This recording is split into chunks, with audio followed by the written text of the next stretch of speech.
War Eagle. Alabama's beaten Auburn 4 of the last 5 times. One of the great rivalries in college football kicks off at the bottom of the hour. In between, a quickie, Residence Inn College Football Scoreboard. Hi, everyone. I'm Mike Tirico. Let's get you right to the scores and highlights. The Northwestern story, it continues, and it may take a turn that could lead Northwestern into maybe the Orange or Sugar Bowl. Why? We'll explain in a minute. First, Northwestern Purdue today, and interception by Chris Martin of the Wildcats, and watch the speed down the sidelines. He picked off Rick Stretzker's pass, takes it 76 yards for the touchdown. Northwestern led 14-0 at the half. They've just scored and added a couple more. They lead 22-0. Why is this so significant? Even more so? Well, Tennessee and Kentucky played a very close game. Tennessee's number 4 in the country, 1 slot ahead of Northwestern. In the fourth quarter, Kentucky trails by 3. What a run by Billy Jack Haskins, the quarterback. 47-yard touchdown. Kentucky, a 4-point lead. But Peyton Manning was brilliant in the second half. Led his team back to take the lead, and an attempt late for a field goal to tie the game is blocked. Tennessee holds on 34-31. Northwestern could jump Tennessee if they beat Purdue impressively. And if Notre Dame loses later tonight on ESPN, Northwestern could find itself in one of the Alliance Bowls. Check some other scores. Colorado, Kansas State. In the Big 8, they're battling for that number 2 slot. John Hessler, the deflection to Herschel Troutman. 36 yards for the touchdown. They've just started the third quarter in Manhattan. Colorado gets the first down, then goes out. K-State has the ball in good field position, trailing by 4. Earlier today on ESPN, no problem for Ohio State. Buckeyes win by 39. George and Glenn, 2 touchdowns each. Florida wins by 31. Chris Doring catches 2. Danny Werfel throws a couple. Florida State getting ready for the Gators next week. A 42-point win. They're the ACC co-champs with Virginia. Texas had a struggle, scores a touchdown in the fourth to beat TCU by 8. Texas A&M, why even bother playing a 1AA game in November, blowing out Middle Tennessee State. UCLA, will they make it 5 straight over Southern Cal? Right now, the Bruins lead the Trojans 21-7. Keyshawn Johnson, 6 catches, 59 yards in the first half for the Rose Bowl-bound Trojans. They're playing the Apple Cup in Seattle. Washington State, a 2-point lead on Washington. Rashawn Cheehee of the Huskies, 11 carries, 133 yards, and both of their touchdowns. Penn State gets it done late. A fake field goal takes a 3-point lead to a 10-point lead in the final minute. They beat Michigan 27-17, despite the Acapatucas 139. Arkansas and LSU going on right now. It's been all LSU in the first half. Barry Lunney intercepted by Pat Rogers. The linebacker takes it to the 1. Punch it in from there, and LSU is leading the SEC title game bound Hogs by 28 in Baton Rouge, looking to get to 6-4-1. Virginia Tech, Virginia, what another close finish at the end of the game. Virginia is up 6. Jim Drunkenmiller, final minute to Jermaine Holmes. 32-yard touchdown. Virginia Tech then intercepts the final play of the game, takes it back for a closing score. The Hokies beat the Cavs to finish their season at 9-2. Virginia Tech, boy, those Virginia Cavaliers, 3 losses in the final minute of the game. Syracuse demolished Boston College, 58-29. The Orange can tie Virginia Tech for the Big East title if they win at Miami next Saturday night. Speaking of the Canes, they trail West Virginia in the Orange Bowl by the score of 9-7. They were outgained by Virginia by 80 yards in the first quarter. The Clemson, South Carolina, Palmetto State battle goes to the Clemson Tigers, who closed the season with 5 consecutive wins. Oklahoma State and Kansas, right now Okie State looking to close with a 3rd conference win, leading KU 17-16, bit of a surprise in this one. Troy Davis of Iowa State did it. He went over 2,000 yards, only the 5th rusher in 1A history to do so. He likely will be the first not to win the Heisman and get 2,000 yards. Iowa State loses to Missouri by 14. And in the Ivy League, Princeton tied, and Cornell, the co-leader going into today, lost. So Princeton wins the Ivy League title outright. Pennsylvania and Cornell each with 2 conference losses, finishing there. So that's what's happening in college football on this Saturday, Rivalry Saturday, and much more to go. We'll be here throughout our doubleheader. Notre Dame Air Force is our second game, but our first game is one of the special games in college football. Kick back and relax now for Alabama against Auburn. It's been a series of late that Alabama's been in control of, but this is much more than just a football game between 2 top 25 teams. We take it to the plains of Alabama. The host tonight for one of the great rivalries. Auburn, Alabama, more than just a Saturday game.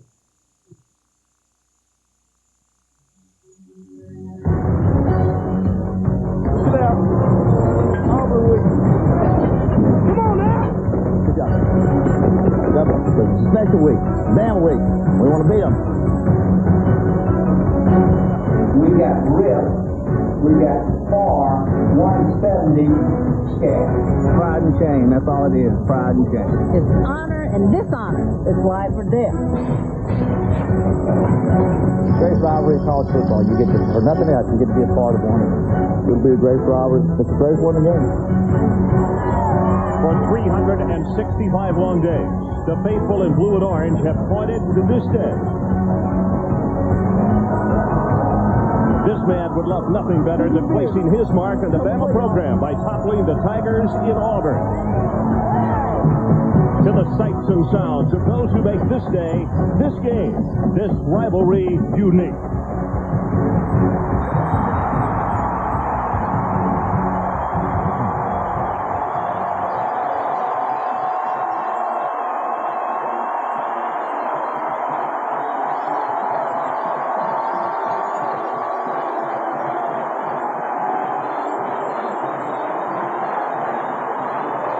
The 60th meeting of the most intense rivalry in all of college football.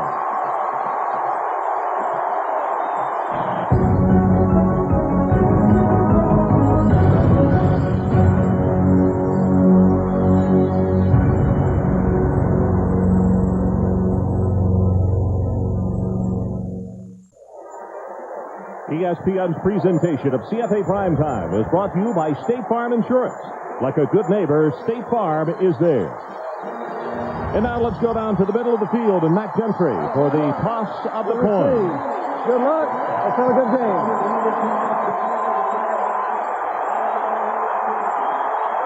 So Auburn has won the toss, and they have elected to defer. Hi, everybody. Ron Franklin along with Mike Gottfried. What an absolutely wonderful place to be. This rivalry, you can try to explain, but you have to have witnessed at least one to understand it. Mike, you live down here, and you might have even a better idea than most of us. There's no SEC championship on the line. There's no national championship on the line, but the fervor of these people is just unbelievable. Ron, 365 days a year, this captivates the whole state of Alabama. But the people understand football in the state of Alabama, and they have a passion for college football. So this game is important, probably the number one rivalry in college football. Mike, let's talk about strengths. You got to talk about Auburn's offense. It's been a record-setting year. You always have to talk about Alabama's defense. Let's go from there. Which is more important? Who wins because of why? Ron, I think the biggest question in this ball game I have is Terry Bowden has a big decision to make. Does he play the I offense and keep Stephen Davis on the field, or does he move Stephen Davis to the sideline and play with 4 wide receivers? Either way, he's going to be up against a defense that I think is the best in the SEC.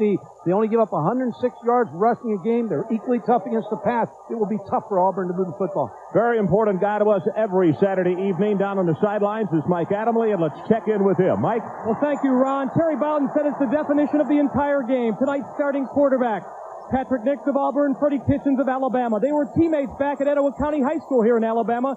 Patrick, 2 years older, was the starting quarterback. Freddie was the backup and a part-time wide receiver. Today, they remain close friends. They have jet skied together. They have played pickup basketball games together. But tonight, they'll be on opposite sidelines. On their young shoulders rest the passions and hopes of an entire state. And no matter what the outcome tonight, one man is sure to be proud. That is Conrad Nix. He is Pat's dad, who coached them both in high school. Gentlemen? Okay, as you watch Gene Stallings facing the sideline, his 6th season at Alabama, many people say this may be his last game as the head coach at the University of Alabama. We will talk more about that as the evening goes on. And Terry Bowden, 3rd season at Auburn, 27, 4-1, and that magical first year where he went undefeated right from the get-go here on the Plains. Gentile to kick it off. Marcel West and Michael Fagan, the 2 deep men, and it's a line drive. Taken at the 24-yard line, and to return, coming back just around the 33. Patrick Hape with the return. Starting lineup brought to you by Russell Athletic. And let's take a look at the starters for the Alabama Crimson Tide. This has been a problem area at times, but Dennis Riddle has been running very, very well in recent weeks. The wide receivers, you need a big play. You look for number 80, Todrick McClone, and he can get it done. The offensive line, John Causey is the center. We have a feeling that he may be right in the middle of a run-filled football game tonight for Alabama.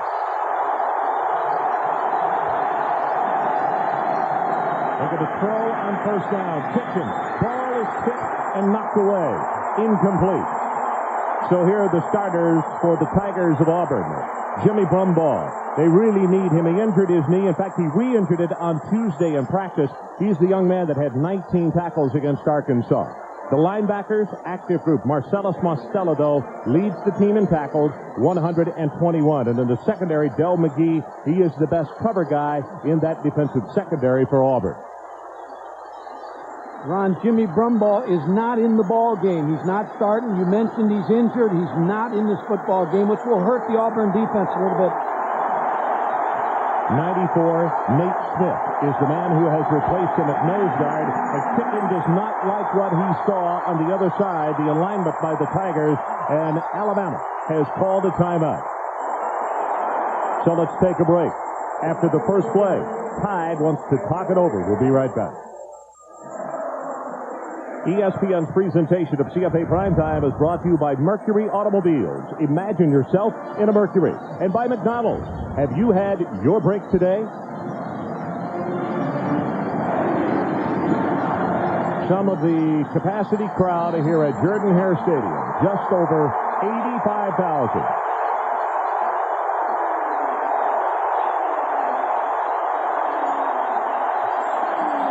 Freddie Kitchens with the draw play. Riddle has 1 yard, maybe 2, and it's going to be Shannon Sutter, number 99, a sophomore out of Lafayette, Georgia, who trips him up. And now a third down situation tied. Ron, when you look at this football game, head-to-head rushing yardage, the team that wins the rushing yardage, controls the clock, keeps their offense on the field, as you see, wins the football game. Alabama in 94-92. Auburn had the better rushing attack in 93. That will be the story tonight. Well, a very big third down situation for Alabama. Good protection. Ball is delivered complete. That's Brown. And he is close to the first down, but from where they have spotted him out of bounds, Mike, he might have missed it by about a half yard. Del McGee bumped him out of bounds. Freddie Kitchens, who has beaten out Brian Bergdorf as the quarterback, what he has is a strong rifle arm. Able to get the ball to the outside to Curtis Brown for the first down. Well, actually, they, on the respot, just across the 43-yard line, so it's a gain of 9. It is the first down, Alabama. Procedure as the wingman moved before the snap, and Riddle is going to be tackled after a gain of 4 by Martavius Houston, but I think it's going to come back on a 5-yard walk-off against the Crimson Tide.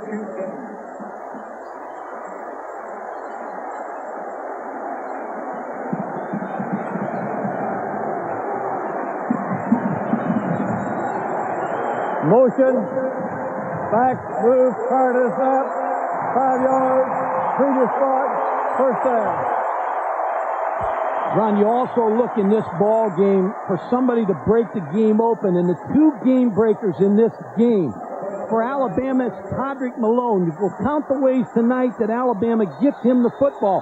For Auburn, it's Stephen Davis. He just needs a little crease. He's a Herschel Walker type back. But I expect these two players to be the big play guys for their respective teams tonight. Todrick, a senior out of Attala. Same hometown of Freddie Kitchens. And also with Nick. Pressure is on. Scrambles away, does Kitchens. Gonna run it, and finally it bumps out of bounds. And oh, did he take a shot at the 46-yard line. Charles Rose really put the lumber on him. Shannon Suttle pressured. Freddie Kitchens is a big quarterback. The other thing about him, he's 6'2", 230. And you got that 230-pound frame. You've got to wrestle him to the ground. And they get a little piece of face mask here. Freddie Kitchens is able to avoid it. Now he fakes the pass. Now he moves downfield. Again, you're talking about a 230-pound quarterback. It's a pretty good hit in there. And Charles Rose, number 31. It was Terry Solomon, who also was back there with pressure. And then Mostella, he fakes by him, and it's going to be a second down. The line to make is the Auburn 47. Riddle goes for a couple, and let's check in for the first time this afternoon with Mike Tirico. Mike? Ron in Manhattan. Colorado leads Kansas State 7-3. Andy Mitchell back to punt. Blocked by Gordon Brown. Chris Canty, the starting cornerback, picks it up, takes it in for the touchdown, awaiting the free kick. K-State leads by 3. Mike, special teams, we talked about it all year long. The 20-hour week really has become a factor, hasn't it? It really has, because it's some times you take away in practice, but special teams has been big all year. Third down, Alabama. They roll the pocket. Kitchens hit, going to be knocked down for a loss. Takeo Spikes got to him first, and we will see the punting unit for the Crimson Tide for the first time this afternoon. I've always felt in a rivalry situation, you're going to get the best punch of the other team in the first couple series. And Auburn's defense, which has given up a lot of yards this year, really pressures Freddie Kitchens. Takeo Spikes with the tackle. Stockton to punt. Alabama had problems with the long snaps last week. They don't have on this one. Wobbly spiral, and it is returnable, except he runs away from it. Baker lets it go, and what a mistake he made, about a 15-yard mistake, as Auburn is going to scrimmage deep in their own territory. So here the starting lineup for the Auburn Tigers. Stephen Davis, a great back, but as Mike Gottfried said, the question is, how much is he going to carry the football today? The wide receivers, it's a very good group. Willie Gaucher, 57 receptions. He leads the team. And the offensive line, watch number 71 from time to time. Big Willie Anderson, the tackle. He's awfully good. He may leave here as an All-American. In fact, he might make somebody's All-American team this season.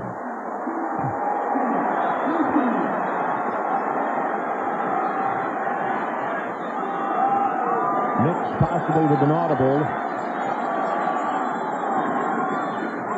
Davis, 5 yards, maybe 6, as he pushes his way out in the vicinity of the 9-yard line. Terry Bowden has a big decision tonight. The decision is to keep Stephen Davis on the field, run the football, because Alabama's going to give him 8-man fronts. Sometimes the 9th man will be up there to start the run. But I think this is their best shot against Alabama. The I offense, Stephen Davis, ball in his hands.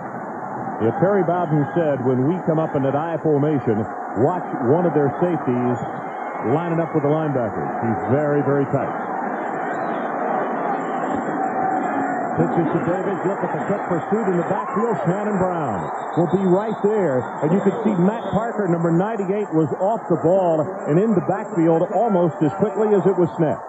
Here are the starters on defense for the Crimson Tide. We just talked about Shannon. He's a senior. Last time around, and you can bet that he will cause a stir in the middle. The linebackers, this is a great group. Dwayne Rudd really gives the Tide exceptional speed on the outside. And in the secondary, Deshae Townsend. 4 picks this year. He had 2 last week against State, 1 the week before that.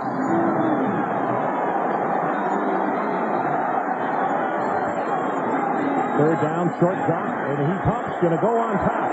Has a man there, and it is caught by Goodson. Incomplete. Could not hold on. Deshae Townsend on the coverage. Tyrone Goodson with a very good route. It's an out-and-up route. Good coverage by Townsend, but really the mistake, Patrick Nix did not get enough on the ball round.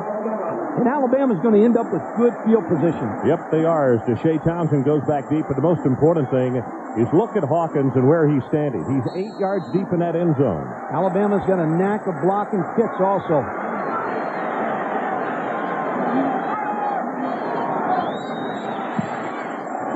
Good high-hanging fire. Wow, what a boot. All the way back to the 39-yard line.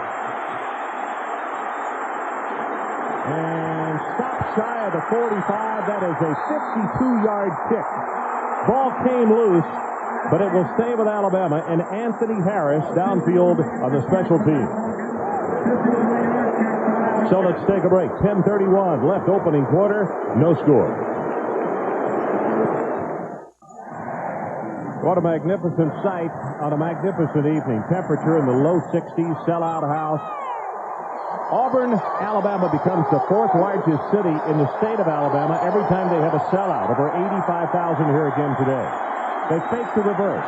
Riddle holds on and he breaks it into the secondary. 10, 15, loses the ball, and Auburn has recovered at the 27. That's Larry Melton.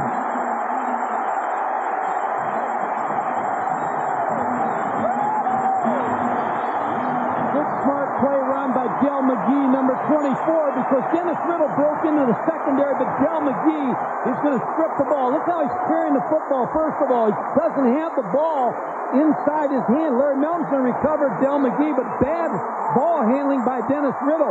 And what happens sometimes when you fake the reverse, you don't get the ball put away. He needed to get the ball put away. He was Good trying play to by kind of Auburn. hide it behind his back. You're right. He faked the ball, and then he didn't get it put away. Play action. Next pass. Incomplete. And it looked as though Goodson was trying to run. Well, it was in the opposite direction. Go back and make 1 point. The guy that is breathing easiest right now is a young man by the name of Baker, who made a bad mistake on that punt a while ago and allowed him to pick up 15 more yards. That's what gave Alabama the field position, but of course they lose it on the turnover. But that could have been costly. Well, it could have, Ron, and you're right, because field position is going to play such a big part in the play calling of both these teams. They're going to sword fight each other for a while here, trying to figure out what each other's doing. Patrick Nick, the senior from Metallica. Waits over the middle, overthrown. Wanted his tight end, Andy Fuller, and here comes a marker. John Walters, the middle linebacker, had the cover, but I believe John was holding on to it. Andy Fuller's a big tight end, 6'2", 258, can run very well, was working against John Walters, the middle linebacker. Pass interference. Defense. First down.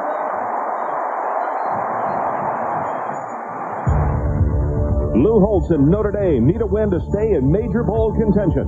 But to get it, they have to go through the Fighting Force of Air Force.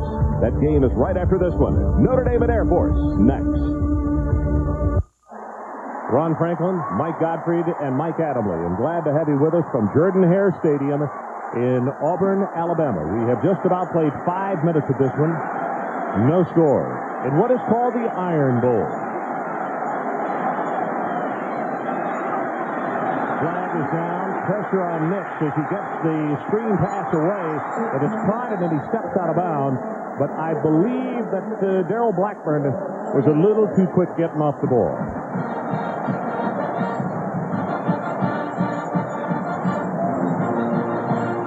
Darrell, a junior out of Huntsville, Alabama, playing on that right side, came across just before the snap.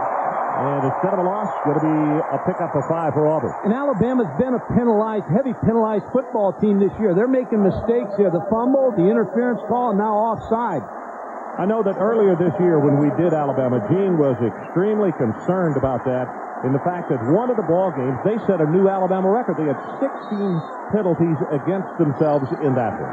That's the 3rd penalty against them in 5 minutes.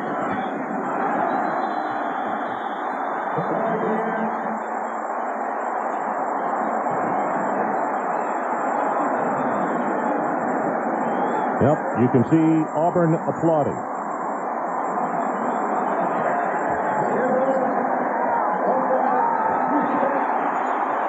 And let's go down and check in with Mike Adamley. Mike?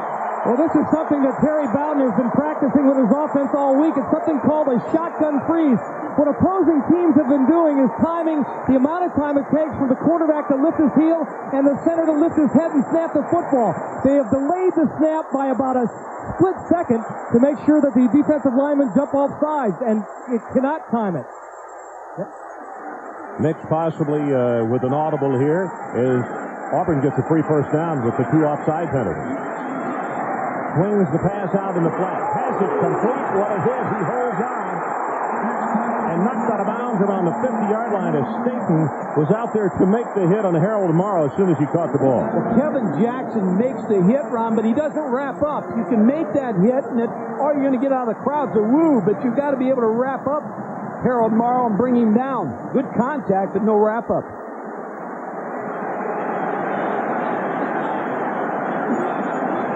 Looks like Terry Bowden has decided to go with a 4 wide receiver set, put his great tailback Stephen Davis on the sideline, and try to spread out this Alabama defense. One of the reasons also that Morrow comes into the lineup is there was a player shaken up, and the training staff is having to go all the way across the way to check on their player who's right there on the Alabama bench.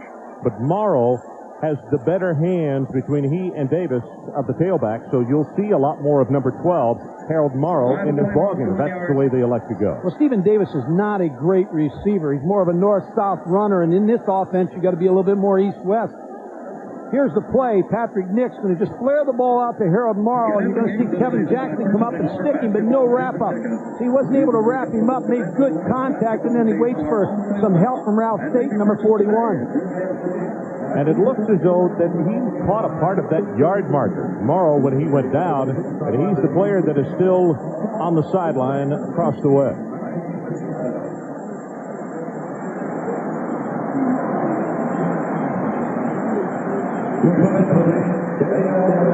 Well, while we have a couple of seconds, more college football action tonight on ESPN2.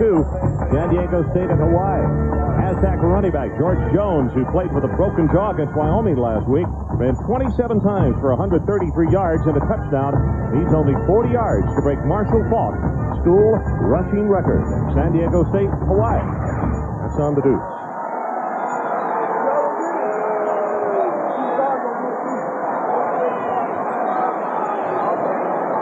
You know, I mentioned the fact that this is called the Iron Bowl, but some of the Auburn people were saying that when the game is down here that Lee County hasn't produced steel in a long time, so they don't necessarily call it the Iron Bowl when it comes here.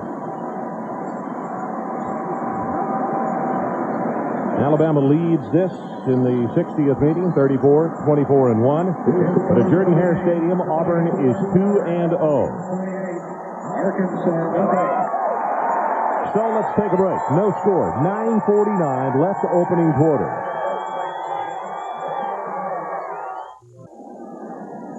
Oh, we're back. All the players. I mentioned the fact that Morrow had been shaken up, but also Bert Ackerman, the linesman on that far side, is the player that, or the official who was shaken up.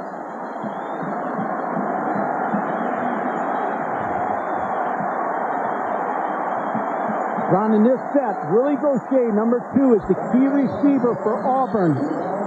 Has 57 receptions. They like to go to him in this set. You can see the blitz. Double pass, and they may have the right call on with us when Morrow is off and running and inside the 30 to the 29-yard line. Bryant finally made the tackle. You talk about the right call. It was opposite of where Kevin Jackson was blitzed, and number 7 is going to come from the right. Harold Morrow on the draw play just breaks it outside. No contain. Willie Gaucher with a block. Fernando Bryant with a tackle. You see the blitz coming? It's perfect call for the blitz because it's going away from it. The opposite side. Harold Morrow with a big gain. It's a gain of 21 yards in the play.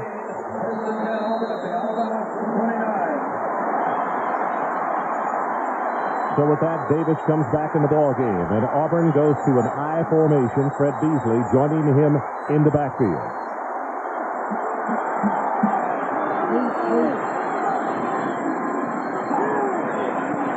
Play action, threw it too high, and he had Beasley wide open. And let's check in with Mike Tirico.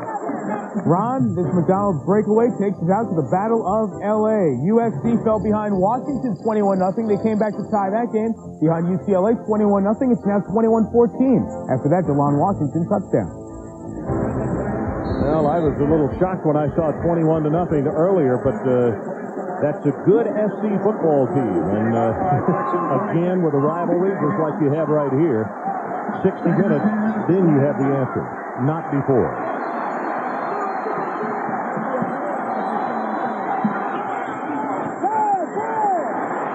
Pressure. Nick's got it. They blew a coverage. Davis wide open down the sideline, and he will score.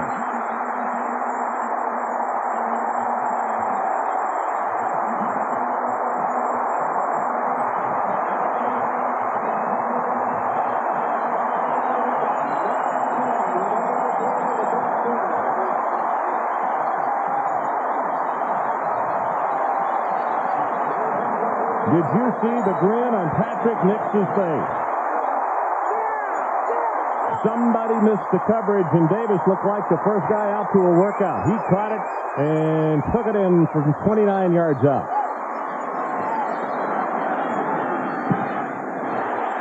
Hawkins with the extra point.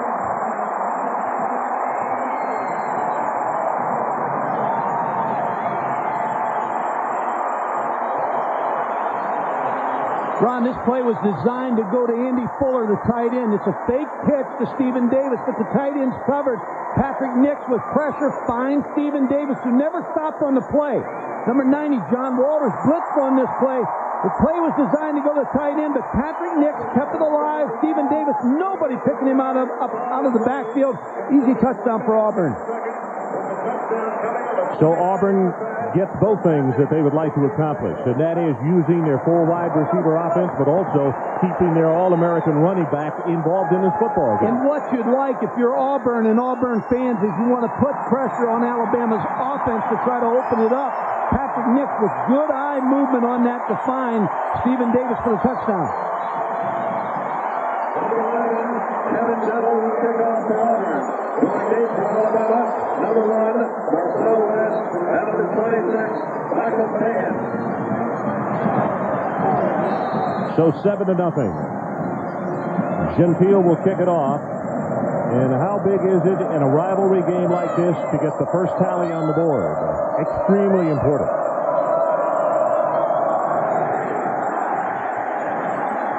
Marcel West, the goal line. Got an alleyway. All the way out across the 40-yard line, and that's going to be a 44-yard return. Dan Evans possibly saved the touchdown. Mike Tirico, back to you. Ron, you guys head down to the Orange Bowl next week for Syracuse-Miami. Syracuse blew out Boston College. Miami trailing West Virginia until the first possession of the second half. A Carlos Joseph 17-yard touchdown run. Canes lead by 5. Mike, that offense has continued to get better as the year has gone on, haven't they? They've improved. West Virginia's improved. Curtis Alexander in the backfield. A quick out pass. Todrick Malone. And nice open field tackle by Martavius Houston to stop him after a gain of about 4. Ron, we talked about game breakers. Stephen Davis has made his first presence in the game breaker with the touchdown. Patrick Nix finding him out of the backfield. These are the 2 players that have the chance to do this on this field at any time. Stephen Davis is a home run threat all the time. On the other side, you got Todrick Malone, who catches his first pass, the last pass from Freddie Kitchens. He has that same ability to break it. Play action by Kitchens. Going to go on top.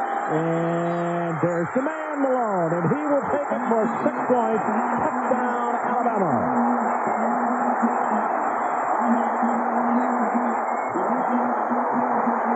Game breakers are 1 each. 52 yards. Ron, he's just one of those receivers that when you're watching practice, and I was over there Thursday watching Alabama practice, they were very relaxed, but there's certain players on your football team that you've got to design plays to get them the ball. He is the best player on the Alabama team to break the home run. Stephen Davis is the best on the Auburn team, so they match each other here in the first quarter. Proctor tries to tie it up, and he does.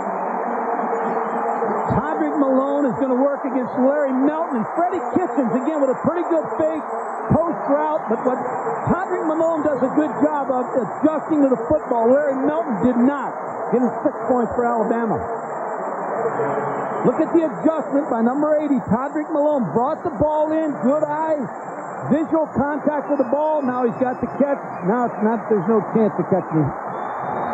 And that's big for this player, number 9, Freddie Kitchens. He needed something good to happen.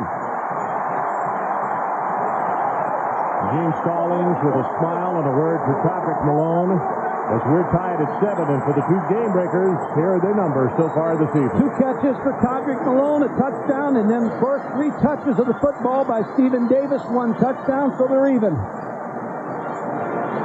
That means that the Wild thing, William Watts will come on to kick it off for Alabama. You always like that, don't you? You like that Wild thing, huh? Wild thing is, I've watched him kick in practice as you look at Davis, and sometimes I think he can kick it out of Tuscaloosa, but as Gene says, he's not always sure which direction it's going to go.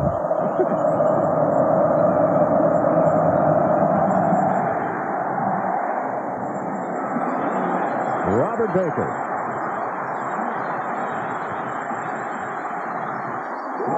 Just shy of the 35-yard line. And Let's check in with Mike Adamle down on the sideline. Mike? Yeah, guys, some early thoughts here with 8:05 left to go here in the first quarter. The thing I'm most impressed with, every SEC stadium is loud, but here, Jordan Hare especially so, but I'm impressed with the poise of both Patrick Nix and Freddie Kitchens. Both have been remarkable. Well, Freddie just stepped up big following the touchdown by the Auburn Tigers as Beasley carries the ball for short yardage into the middle. I want to add to what Mike said there.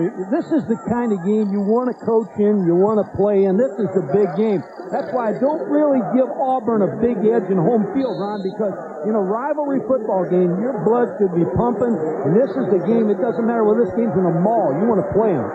Mike Adamle, I know you have another thought after this play. We'll get back down to you and let you finish there, partner.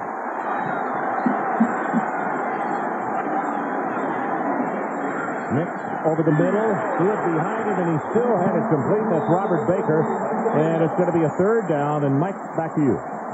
Patrick Nix, speaking of him, he was planning on becoming a coach after his Auburn career was finished. But he thinks he's convinced now he can play at the next level. He's good friends with Heath Schuler. He's watched what Eric Dyer and Stan White have done in the NFL. And he thinks with the right team he can make it as well. And it doesn't hurt to have his old teammate Frank Sanders, who now plays for the Arizona Cardinals, to say, hey, buddy, you belong up here. He said he's too much of a competitor to leave the game of football right now. Well, right now he's directing traffic as they have Alabama spread out all over the place. Third down. The pressure right over the middle. He's got him complete. Does he have the first down? Baker is close. Very close. And from where they have spotted it, it will be a Tiger first down. Kevin Jackson defensively. They're going to no huddle now, Ron. They think they've got Auburn a little bit back on, or Alabama back on their heels a little bit in coverage. Mike, the passing game that you see that Terry uses, is it a lot like what his father uses, Bobby? I think the biggest difference I see in Auburn's passing game than Florida State is not as much deep throwing by Auburn. A lot of short routes, 5 to 10, 15 yards, not much deep. Pump. They flush him out of the pocket. Now lobs it, has it complete down at the 42-yard line to Karsten Bailey. Patrick Nix is another type quarterback. He's 6'2", 200. You've got to drive him to the ground when you're going to tackle him. Also, he can get away like Freddie Kitchens. They're bull-type quarterbacks that are strong lower body, and you've got to take him to the ground. That's a gain of 13. Karsten Baker, the freshman, was shaken up on the tackle and has limped off the field. He's favoring his left leg.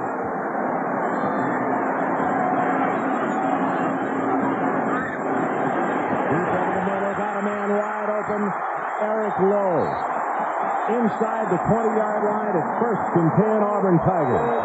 A lot of people like to play too deep against the spread formations, and here's Eric Lowe right down the middle against too deep, right behind the linebackers, Patrick Nix. Look how wide open he is.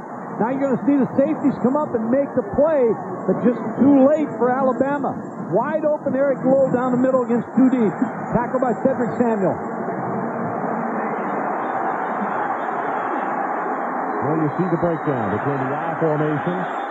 They went ahead and snapped the ball. They thought that they had caught Kelvin Moore offside. The marker was thrown, and now let's find out what Mac Gentry's crew comes up with. Disregard the flag. Second down. Ron, that's why I not like the quarterback going to one knee on that. I like at least the quarterback sneak and try to pick up a few yards, because if you don't get the call of the offside, then you lose yards and lose the down. Harold Morrow will check into the ball game, number 12. Alabama substitutes more on defense than anybody else in the SEC, and they figure in the second and fourth quarter, those are quarters that they should own because they substitute so much in the first and third quarter. Shannon Brown, the big defensive tackle, goes to the sideline.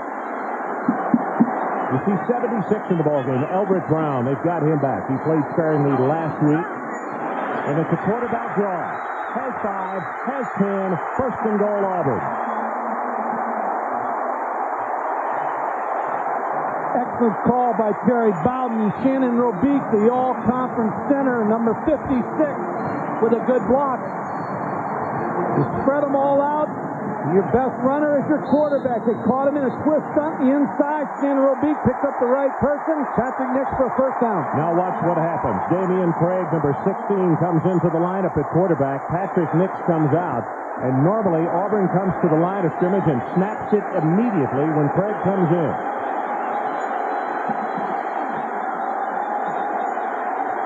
Better hurry, and he's not going to get it off. They have to call a timeout. So what is normally designed did not work, and they have to burn one. We'll take it with them. 4:35 left, opening quarter.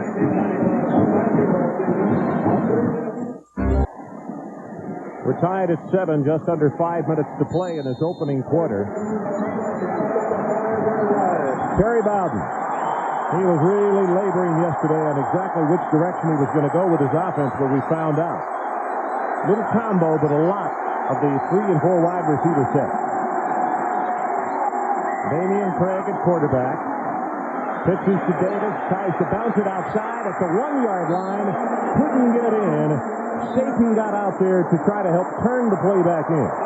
What Damian Craig does by bringing him in the ball game, he has so much speed. When you pitch the ball to Stephen Davis, he's going to go out the backside. And when he goes out the backside, you've got to really play him also. So you can't get extra people to the ball on Stephen Davis because of Damian Craig's ability to run the football. Straight ahead, down Auburn Tigers.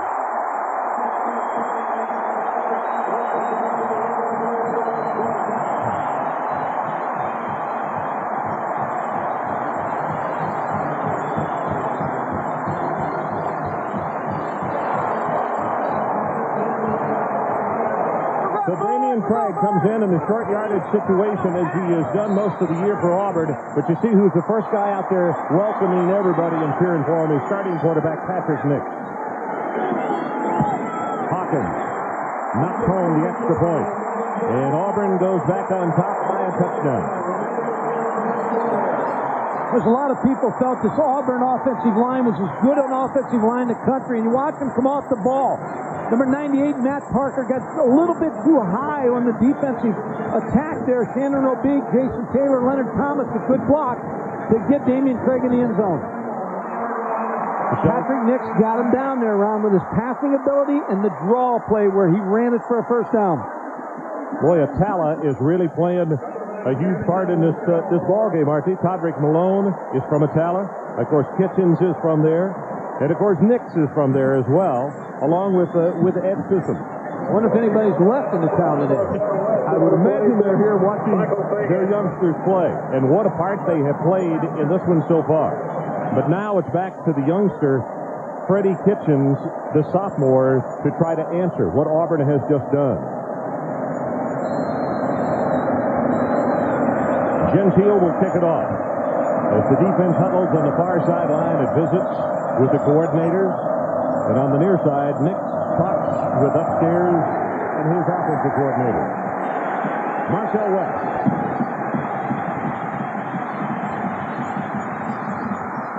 Out of the 40 to the 41-yard line. Gentile, the kicker, made the tackle.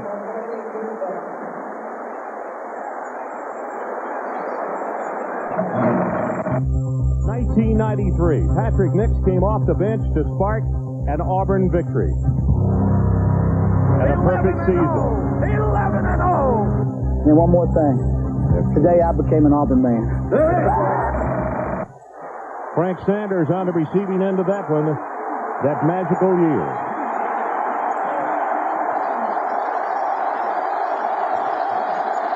Freddie Kitchens with a first down at his own 41-yard line. Pitch goes to Malone, breaks off a tackle, and he's open again. Malone down the sideline, and nobody will catch it.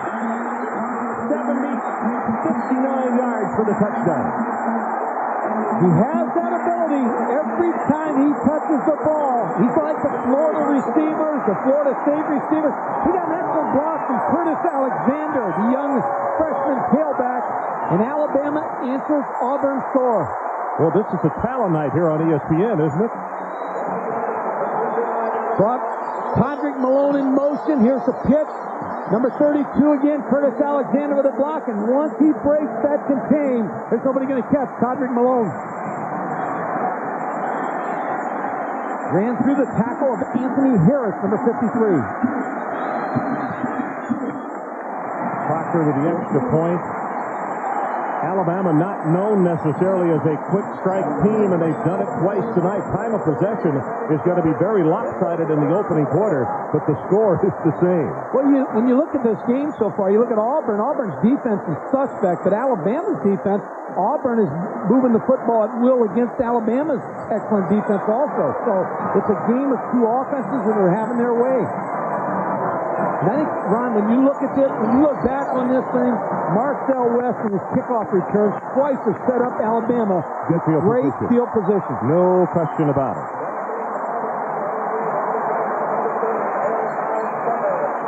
I want to show you something that happened on the play. Spikes was really pleading after the play that he got held, and let's see if he did or not. Look at the block right there. He got kind of turned around. Maybe he had a point of pleading his case, but by then Malone was gone. 59 yards in the touchdown, and we're tied at 14.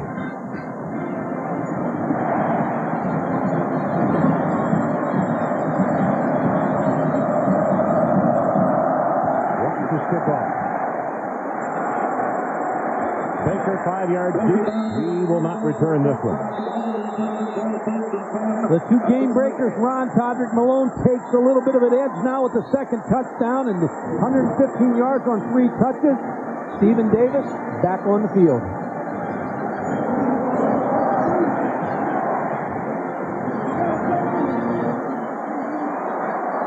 Great players live for this game.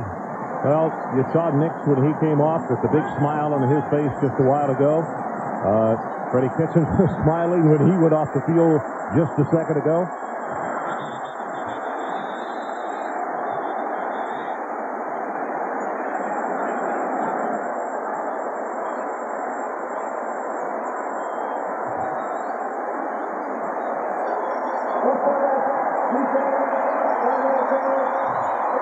Sure, Mike DeBose, the defensive line coach, is going to talk to that defensive line at halftime. If you look, the most penalties in school history, you go on ball movement. You do not go on the inflection of the quarterback's voice. After this play, we're going to check in with Mike Adamle. He's going to explain the official situation tonight with that injury to Bert Ackerman just a while ago. He did after the play. Davis straight ahead. Tries to take some folks with him, but Dwayne Rudd is hanging on. And, Mike, what is the situation? What are they doing? Well, I just talked to Alabama trainer Bill McDonald, and Bert Ackerman, they think he's injured some ligaments in his knee. He has been taken to one of the 2 locker rooms. The problem is they do have an alternate referee here, Bob Patrick, but he is running the clock, and Bert doesn't feel like he is capable enough, healthy enough right now to run that clock, so Bob is still on the clock, and we're operating with an official short. Okay. And it's one of the things that they prepare for, how they rotate. And who fills in for him? Davis, big opening, and he is out to the 35-yard line. That's Rudd and Kevin Jackson who are holding on. Stephen Davis was recruited by Pat Dye. He's a Bo Jackson-type runner. Auburn has faced more 8-man fronts this year. He's had less rushing attempts this season. He's going to face 8 people in the box tonight against Alabama, but he gets stronger and stronger when he gets his hands on the football. You know, I was interested in talking with Patrick Nix the day before yesterday, and he said nobody in the world is happier for Freddie Kitchens than I am. He said, I know he plays for Alabama, but we both learned under the same person, my father in high school. Play action. Pressure, he's going to be sacked way back inside the 30-yard line, and it's number 90, John Walters, the middle linebacker. I'll complete the thought that I had. He said it was interesting that when Freddie came up, he said they had to ask permission from his mom for him to be moved to the varsity. Good, Ron, good pressure by Ralph Staten and John Walters there. That's a slow developing play that when you call that play and you hit a blitz like you hit there against Alabama, it's either a feast or famine, and it was famine there. So it's second down, Auburn. The line to make is just out across the 45-yard line. Shovel pass. Morrow almost picks up the first down. There is a flag down at the 41. Well, I think that reaction tells you who it's against.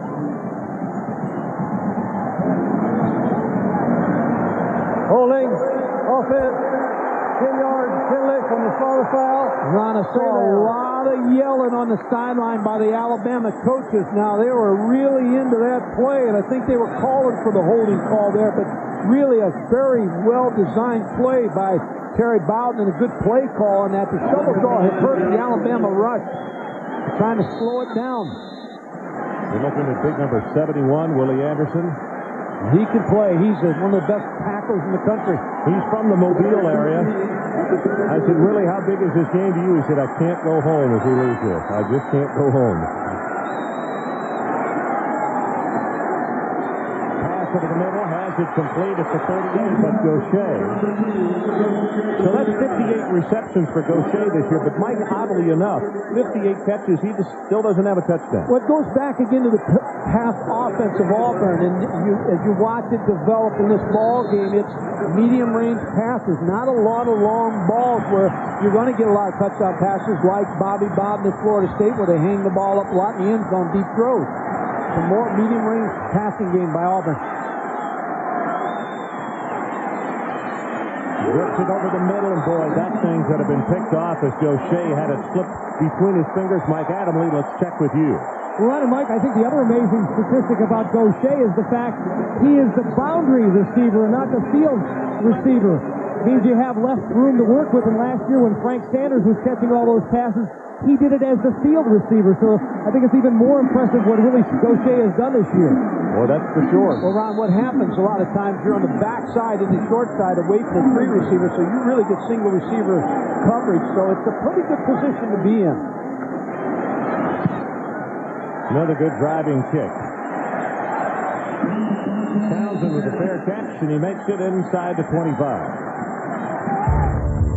Lou Holtz and Notre Dame need a win to stay in major bowl contention. But to get it, they have to go through the fighting force of Air Force. That game is right after this one. Notre Dame and Air Force, next.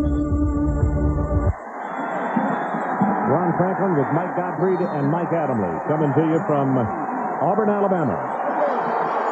60th meeting between these two teams that are tied with 44 seconds left for the opening quarter. Really?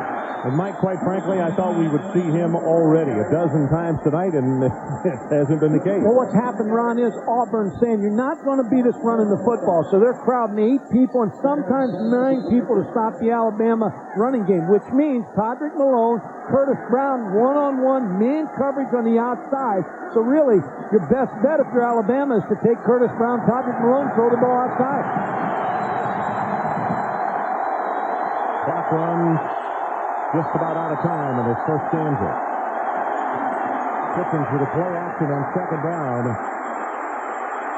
Hit, and he's going to be sacked at the 21-yard line just as the clock runs out. That's the end of the first quarter with our score. Alabama 14 and Auburn 14.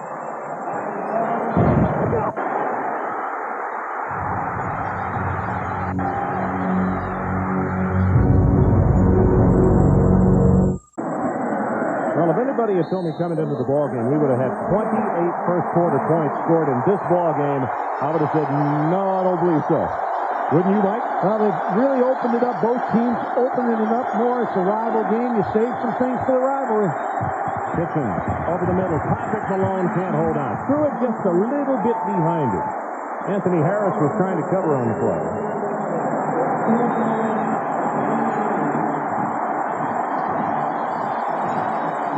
So Baker will drop off into a single safety, and Alabama will have to punt it away for the second time tonight as you look at Hayden Stockton.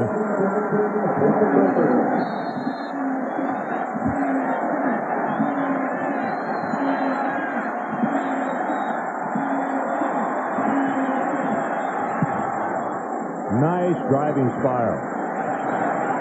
Baker from the 32. And good coverage for the Crimson Tide. It's a 46-yard boot at a 5-yard return. Key plays in the first half, Ron. Stephen Davis going to catch the football. Patrick Nix with a great play, great vision, finding Stephen Davis out of the backfield. Touchdown. Alabama came right back. Todrick Malone from Freddie Kitson. Long pass, and the motion play to Todrick Malone. The sweep. It's a good block from Curtis Alexander, and it's Katie bar the door. And McLeod comes in on this series. Number 43. He has been slowed down with a gimpy foot. Sophomore out of Clarkston, Georgia.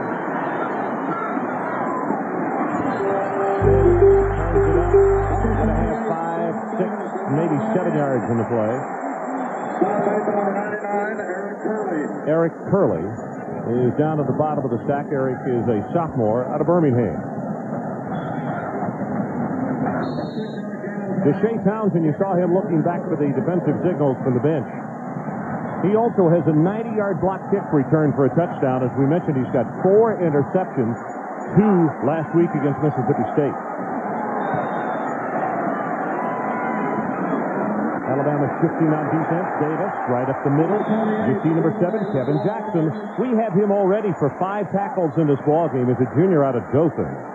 McLeod with a good block on it. He's a safety, Ron, that they're going to move up to be the 8th man to try to stop the running game. But what Auburn is figuring is they can block the 7 people, and the 8th person, that's going to be turned over to Stephen Davis. He has got to run over him or try to get by him. And he's a strong enough back. If you keep running him, he'll wear down corners and safeties as the game goes on.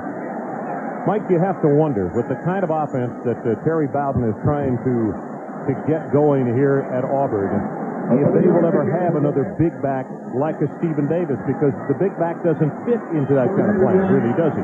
Well, if he had good hands, he would. You could keep him on the field, and when you spread people out, he'd be dangerous because the defense has to spread out. But Stephen Davis is not the pass receiver that they need in there, so when they go to 4 wide receivers, he's got to come off the bench. Oh, very quickly, here comes Damian Craig into the lineup. Auburn lined up on the ball, and immediately you see Alabama getting set because they did not pick up the first down. It's just inches. Straight ahead with a running play, Fred Beasley, and it's an Auburn first down. Cross midfield. What this does for Auburn, though, it gives them a chance to put Damian Craig on the field in key situations so that when he takes over as the quarterback next year, he's been in the heat of the game, he's been in key situations, so it's not like it's going to be a new thing for him.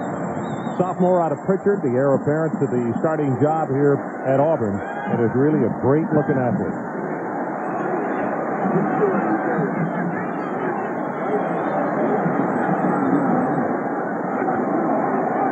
Next to the play action, backside pressure. His arm was moving as Darrell Blackburn made the hit on him. And Mike Adamle, let's check back with you.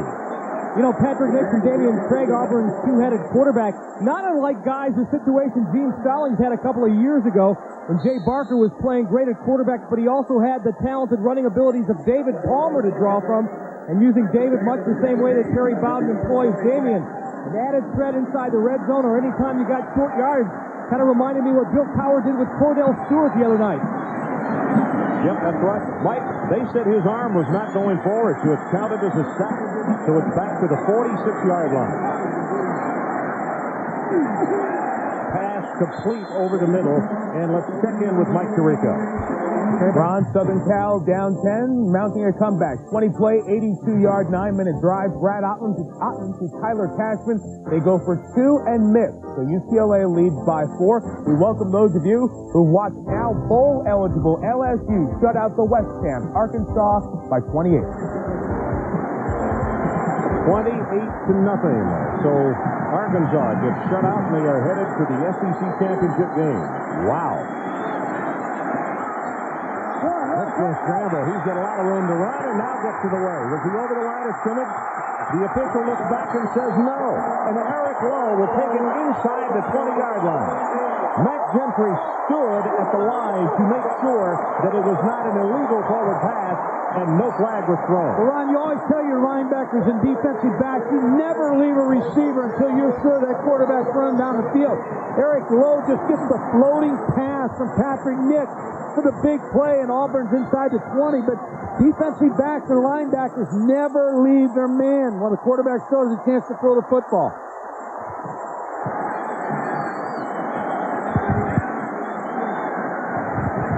So it's first down. The ball inside the 20-yard line, and McLeod comes in. They face the pitch, trying to set up the screen, and has it complete. That's Fuller, the tight end. Touchdown, Auburn.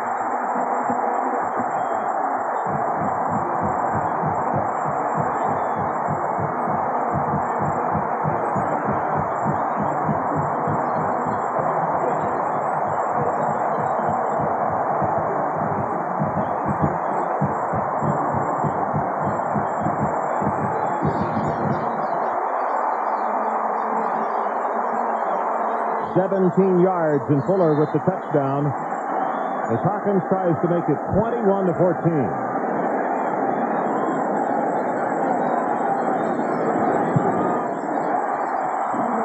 So let's take a timeout. 11:44 left until halftime. Terry Bowden's Tigers by 7. ESPN's presentation of CFA Primetime is brought to you by Visa. It's everywhere you want to be. And by GMC Trucks, the strength of experience. Ron, Patrick Nix is 16-4-1 as his career starter here, and I tell you, he is playing the game of his life tonight. He made a great play on that last pass to Fuller for the touchdown. Gentile was picking up 7 plays, 62 yards, just under 3 minutes for Auburn. And it's a squib kick. It's hard to tell. That could not have been intentional, could it? I don't know. I think that what he was trying to do was squib it and keep it away from Marcel West, and maybe just didn't hit the ball right because it was not covered like an onside kick. Patrick Nix just off to a great first half here. 12 out of 16, 172 yards, and a big run on the draw play. But really, what doesn't show up in those numbers is he was under great pressure on that last play and had the presence to find Fuller for the touchdown pass. Mike, this is incredible. They try to keep it away from Marcel West, and he kicks it out of bounds at the 40-yard line. So that's about where they've been starting with Marcel West. 44, 41, and 23. Now the 40. They have great field position. Quick pass. Incomplete. Malone is the man that he wanted. He just raised right up and pitched it, but he was off the mark. Wayne Hall is sitting back figuring, I'm not going to keep letting Freddie Kitchens get off to this good start. He's bringing Larry Melton, his corner, off the short side of the field to try to pressure the young sophomore quarterback. And they bring Todrick Malone back in motion again. Sometimes they may do some different things off of that to try to slow Auburn down. Play action. Under pressure, and he's sacked. Andre Miller, that's the third time that Auburn has sacked the Tide in his first half. Beat the block of Pete DeMario, number 72. Really, Freddie Kitchens needed to stay inside a little bit more. Going to see a good fake by Freddie Kitchens, but Andre Miller, number 95, beating the block of Tony Johnson, the tight end, just brings down Freddie Kitchens. And Mike, one of the problems that the Auburn defense has been having, and that is no push from the down linemen, and tonight they seem to be getting it. They're getting pressure on Freddie Kitchens, and now if you're an Alabama fan or an Auburn fan, now you think turnover if you're the Auburn defense. Third down, 22. Brown had beaten or had cut away from the defensive back, and he dropped the football.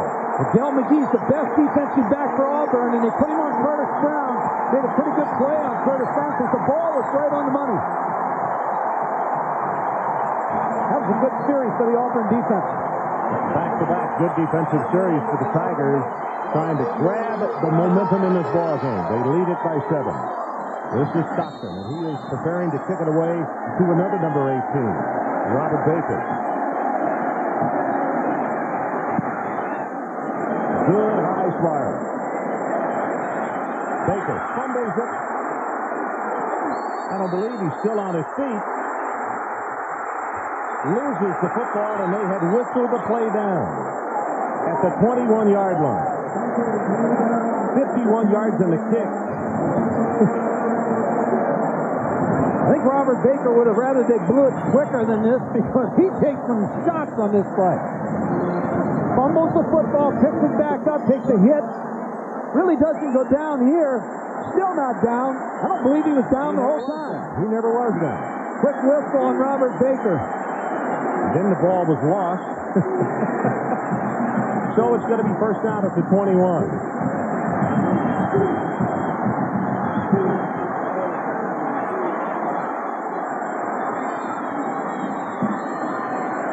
Davis, 5, 10, runs into his own man, Gibson, and almost ran him down. It's going to be a gain of almost 15 yards in the play.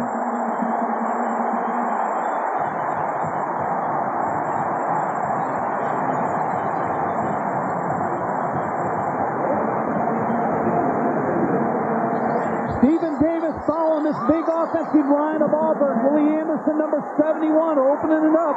Good block by Jesse McCovery. Auburn is really keeping Alabama and Bill Oliver off balance. Throwing the ball, running the football, get good mix in their game plan tonight. You know, Tyrone Gibson, they call him Bones. He's only 6'2", 175. He's out there trying to block, and Davis almost ran up his back.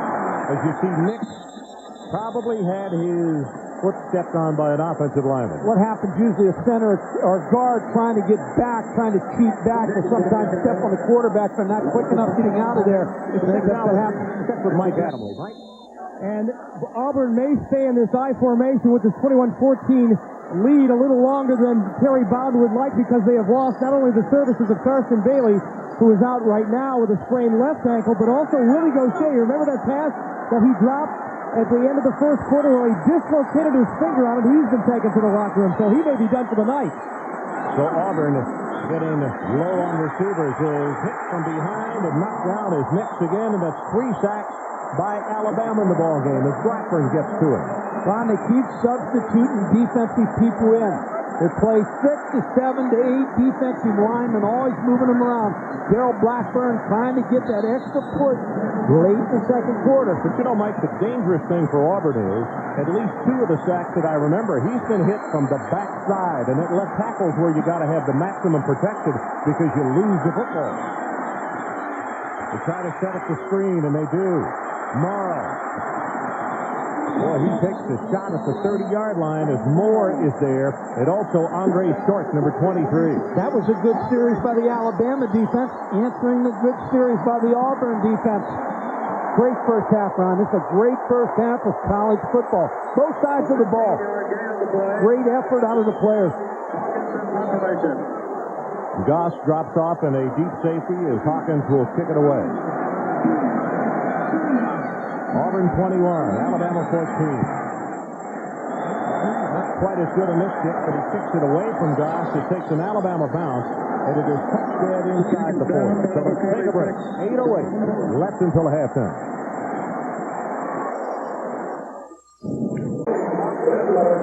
So on the near sideline, the Auburn offense discussing with their coaches what went wrong in that last series. One of the things that went wrong was a really good effort by the Crimson Tide defense.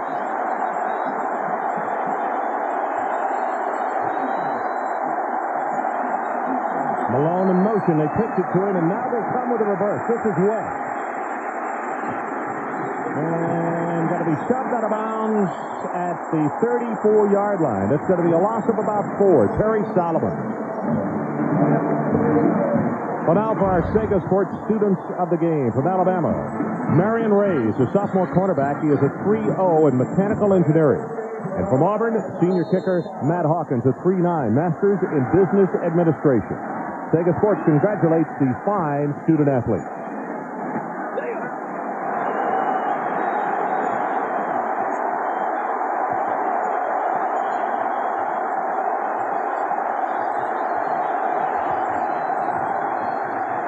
Comes over the middle. Ball is batted back at the line of scrimmage, and it looks Charles Dorsey, number 91, who is another freshman.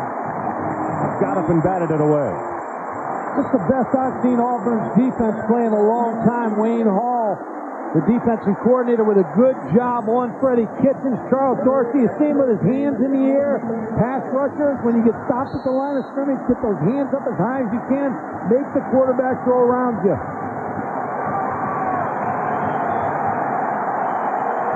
Third down, Alabama. The line to make is out at the 48-yard line. Let's see their own 48. Kitchens right over the middle, and it is incomplete as Malone had Anthony Harris all over him. Now, Mike, that's 3 back-to-back-to-back defensive series by Auburn, and the home crowd is helping build the momentum for them. That's dangerous for Alabama. Oh, it really is. And when you look back on that series, the first play of the reverse when it lost 5 yards, you cannot put Freddie Kitchens in long yardage situations. First down is probably the best down for them to throw on. Stockton's kick. This is a beauty. High wobbling spiral. Baker from the 20. Breaks by a tackler. Hit from behind, and you could see Alabama desperately trying to knock the ball away. That was Kelvin Sigler. You're going to get a hold on this on Alabama. They were holding on the punt. So a decision for Auburn.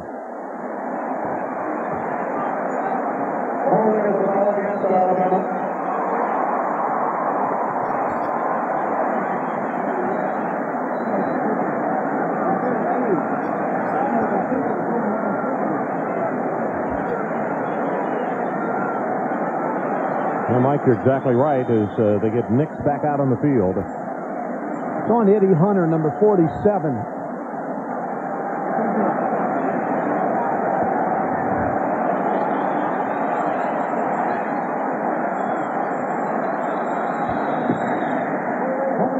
On the kicking team, behind the line of scrimmage, will penalize from the foul. It'll be a 4th down. So they're going to make them kick it again. And while they realign, great tournament action on ESPN, the Maui Invitational. Tip-off begins at 2 o'clock with Michigan State against Chaminade. Then at 9:30, Vanderbilt against number 20, North Carolina. At 12:30 a.m. Eastern Time, the defending national champion UCLA Bruins take on the defending West Coast Conference champ, Santa Clara. Basketball time is here. Stockton's kick, good coverage kick, but not as far. This is Baker at the 40. At midfield, and Baker to the 44-yard line, and let's go to Mike Tirico. Mike?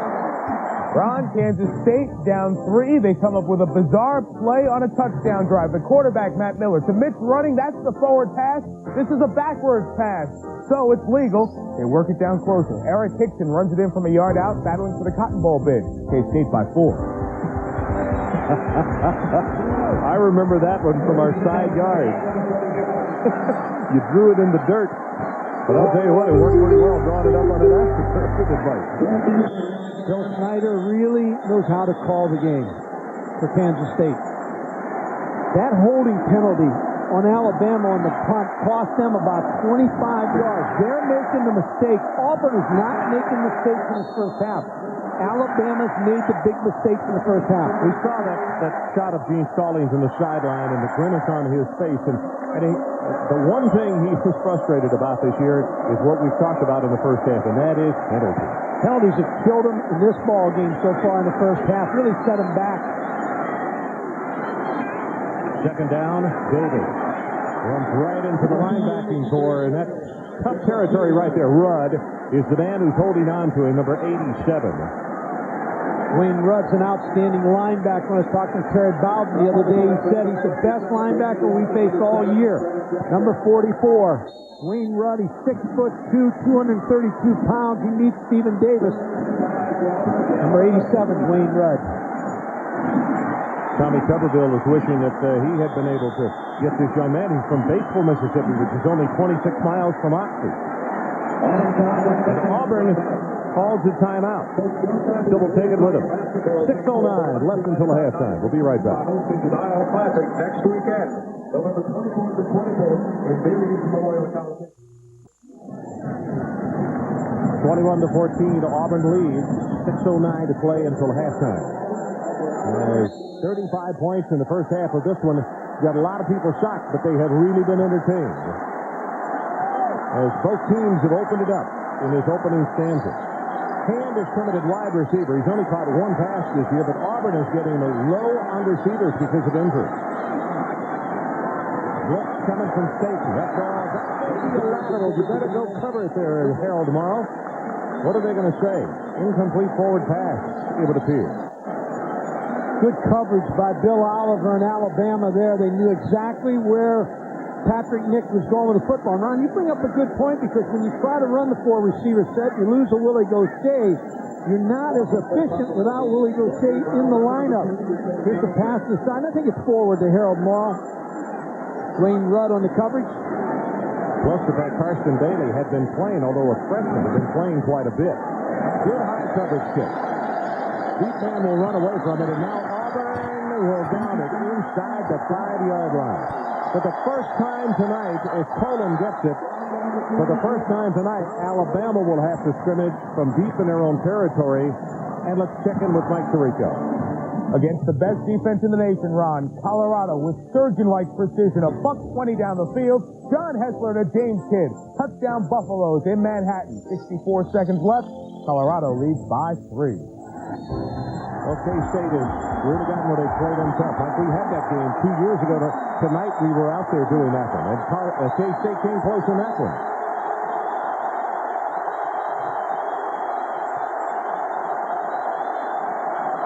Riddle. Miska, number 45, the senior out of Bridgeport, Connecticut, will knock him down. Miska losing his starting spot to Spike. Keo Spike. Miska was in his 3rd year as a starter here at Auburn. Walk-on from Connecticut. His family said, you're going to college or a service. He chose Auburn as a walk-on, and has played pretty good football here. But got beat out, as you say, by Keo Spike. Very talented freshman. Second down for the Alabama Crimson Tide as they scrimmage from their own 7-yard line. Clock running about to go under 5 until intermission time. Riddle again as they run it back into the boundary. And he will be stopped shy of the 10-yard line as Miska and Anthony Harris are there to make the tackle. What Auburn's saying to Alabama tonight on defense is you're not going to run the football. We're piling 8 and 9 people up there. Now, if you want to try, you go ahead and try. But now, field position such as Gene Stallings does not want to take a chance on throwing the football. The best down to throw for Alabama is first down, but they've got to throw the football. On first down. You're right. Mike, will he throw right here with the third and 4? Have to. They may come back with the same type of run with Riddle. Curtis Brown is the man at the bottom of your screen. Kitchen just going to hold on to it himself, and he's knocked down for no gain. And Auburn stands to get very good field position as Charles Dorsey just ate him up. Ron, I don't understand that, but I think that was the design run all the way by Freddie Kitchens, but it didn't have any design to it. As you watch this play, there's no one blocking inside. There's just too much penetration. Charles Dorsey. One thing I think Freddie Kitchens did on that play that didn't allow it to happen is he didn't get wide enough on the play. Well, Stockton to kick it away. Baker has come very close 3 times tonight. Let's see if he gets an opportunity on this one. Again, Alabama with good punt coverage. Gets by the first, and then, he gets leveled at the 46-yard line. Sunday night NFL on ESPN. Steve Bono and the Chiefs, past the veterans, put their league best 9-1 record on the line where they play host to the Houston Oilers. That's Sunday night NFL at 8 p.m. on ESPN. Ron, you go back to conservative play calling by Alabama, and I think the reason for that is when you've got a young quarterback like Freddie Kitchens, you don't want to put him in a bad situation. Yep. So I think that explains those 3 play calls. By the way, Jackson Cook is the man who got downfield and made the tackle on Baker. Smith, great protection. Lost it, has it complete. That's Gibson. And what a job by Riley Taylor will beat Thomas and Anderson, the offensive front. Yeah, he could have eaten a sandwich back there that time because of the time he had. And if you let receivers run that long, Tyrone Goodson's going to find an opening, and he did. Kevin Jackson just raised his hand, just not able to knock the ball away. Also mixed with great touch on the ball because there were two defenders in between Goodson and the football. Look at Auburn, what they've done defensively, allowing Alabama just minus 10 yards here in the second quarter. Dominated them on defense. The safety creeps up. Going to go on top. Got a man and couldn't hold on. Tyrone Goodson is who they were going for. And here, Auburn throwing on first down. And you could see the safety creeping up. I think Bama thought they were going to run. I think both teams have that opportunity on first down. But Patrick Nix has a long arm motion. And when you have a quarterback with a long arm motion, takes a long step, your defensive backs get extra time to break on the ball. Fernando Bryant against Tyrone Goodson. But when you get that long stride, defensive backs have a little bit longer to break on the ball.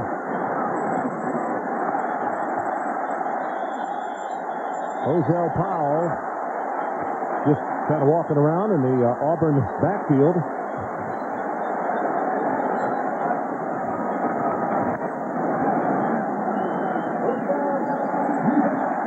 Well, they're adding to that record they set with penalties. That's 7 penalties against Alabama.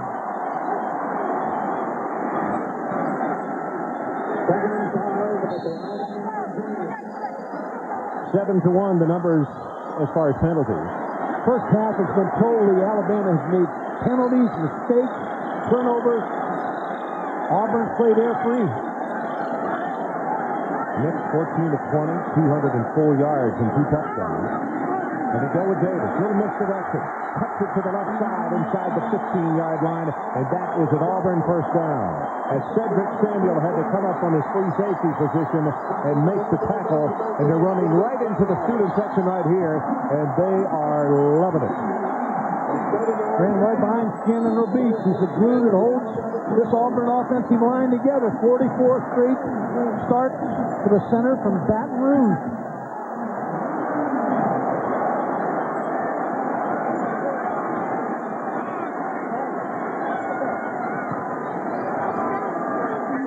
The pitch today. You see an arm tackle tried and not performed as Powell makes the stop on him. And let's check in once again with Mike Tirico. Mike? Ron, Kansas State down 3. Watch the quarterback, Matt Miller. He's trying to get all his guys in order, but the center, Jason Johnson, snapped it too quick. It's behind him. It's trouble. It's Terry Hicks recovering for a Colorado touchdown. The Bucks likely on their way to the Cotton Bowl up 10.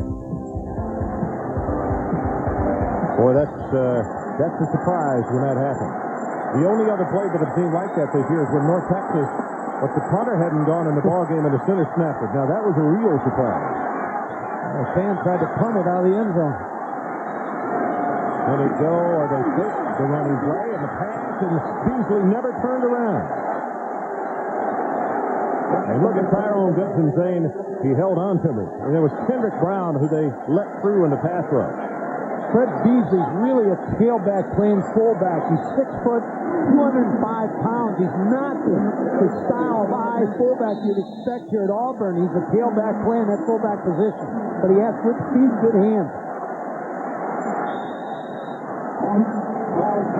And Auburn wants a timeout with 2:15 left until halftime. Terry Bowden looks over that offensive sheet to see what is down there.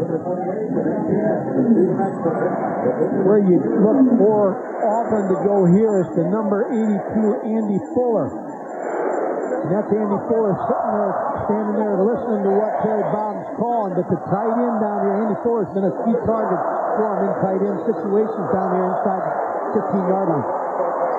Let's go back to Mike Tirico and check in with him. Mike? All right, Ron, we just want to remind everyone at the end of the first half, we have the halftime report. Some interesting doings at the top of the top 25, and then it also plays into the Southeastern Conference day today. Number 5 and number 4 could flip-flop. We'll talk about that and preview the back end of our doubleheader, Notre Dame Air Force. All coming up at halftime. See you then. Okay, Mike. No, we're not done here by a long shot tonight as we'll head out to Colorado Springs after this one. We'll take a look at that biggie between the Air Force Academy and Notre Dame. And the Falcons play it very tough when you have to come up to the mountains to play there, don't they, Mike? Sure do. And that option attack. Harold Morrow, who usually lines up in the backfield, is lining up way to the right side here for Auburn. So you see the shotgun. Nobody back there with Nick. Steps up right over the middle, incomplete as it hit Baker in the hand. Staten was hanging all over him. He, I don't believe, could have taken it to the end zone. So that means that Matt Hawkins will come into the lineup, and it would appear that they will attempt the field goal from around the 18-yard line. From this range, he is 6 of 6. They're going to put it down at the 17, so it's a 27-yard attempt.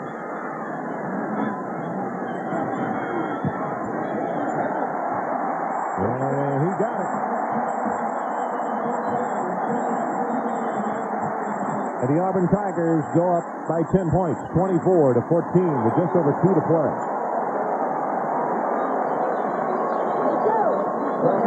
Ron Franklin along with Mike Gottfried and Mike Adamley from Auburn, Alabama. The 60th meeting between these two clubs. Back here to play tonight. Mike, the Auburn Tigers are 2-0 at this stadium, playing in this series right here. And Terry Bowden paces the sideline. Offensively, in the first half of this game, I have to say that I'm a little bit surprised that they have been able to do against Bill Oliver's defense what they have been able to. Well, I think they kept them off balance. Really good play calling, running the football. Stephen Davis has been a big factor. They're throwing the ball. Of course, they lose Gaucher, which is going to hurt them a little bit. But they really have not made any mistakes. Alabama's made the mistakes. Penalties, the fumble, just key mistakes in big situations. What does Alabama do offensively? Now, they finally got bad field position. Gene did not want to put his young quarterback in jeopardy, but what do they got to do to get back into this? Got to throw on first down. They've got to get the ball to Todd Malone, but they can't give up on the run. The reason they're not running the football is Auburn's not allowing them to because bringing 8-9 people in that box. Mike, if anybody had told you 38 first-half points in this ball game and we may not be done, would you have believed them? No, and I'll tell you what, the biggest problem Auburn's had is the kickoff team because Alabama's been able to get that ball in great field position. That's all right. It's a great point. They kick a line drive kick again, and they kick it out of bounds. It's going to be out to the 35-yard line. Let's check in with Mike Adams. Guys, a little more on the pageantry of this game. As you guys know, I'm a Big Ten person. I've been to the Big House in Ann Arbor, the Horseshoe in Columbus, and we've got a little brown jug in the old oaken bucket. But I've got to tell you, I'm really humbled. This Auburn-Alabama rivalry is just bigger than any game I've ever been to.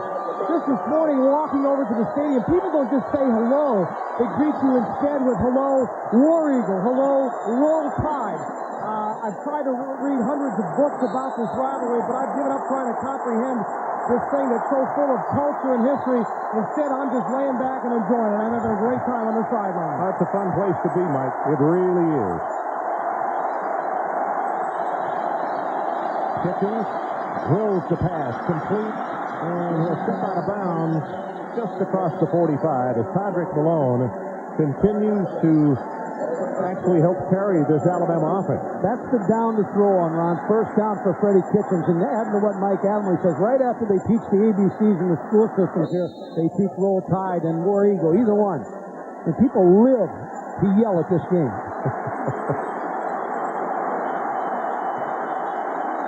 There's Malone, outside working against Del McGee, number 24. Senior against senior. Got it complete. Up to the pass is Malone. And stops the clock with 1:49 left until halftime. The reason first down is the down for Alabama to throw on is because it's one-on-one on the outside. It's man coverage. Todrick Malone working against Del McGee. Because they're trying to stop the run. They're letting the corners on an island. Game breaker, 135 yards for Todrick Malone, 2 touchdowns. 83 tough yards for Stephen Davis in the score. Chad Key, number 19, is coming to the lineup along with Marcel West. I'm not too sure that Malone didn't injure his finger on that last play. Kitchens under heavy pressure, and he's going to be sacked. Mark Smith finally got to him, and that's 4 times that Alabama has been sacked in this first half. Good pressure again, but I think the decision by Freddie Kitchens not to throw the ball was a good decision because he's under pressure, pretty good coverage, takes it back down, now he's ready to throw again, not sure he wants to deliver it. Mark Smith makes the tackle, but that's better than the turnover. And Alabama calls a timeout, so they stop it with 61 seconds left until halftime.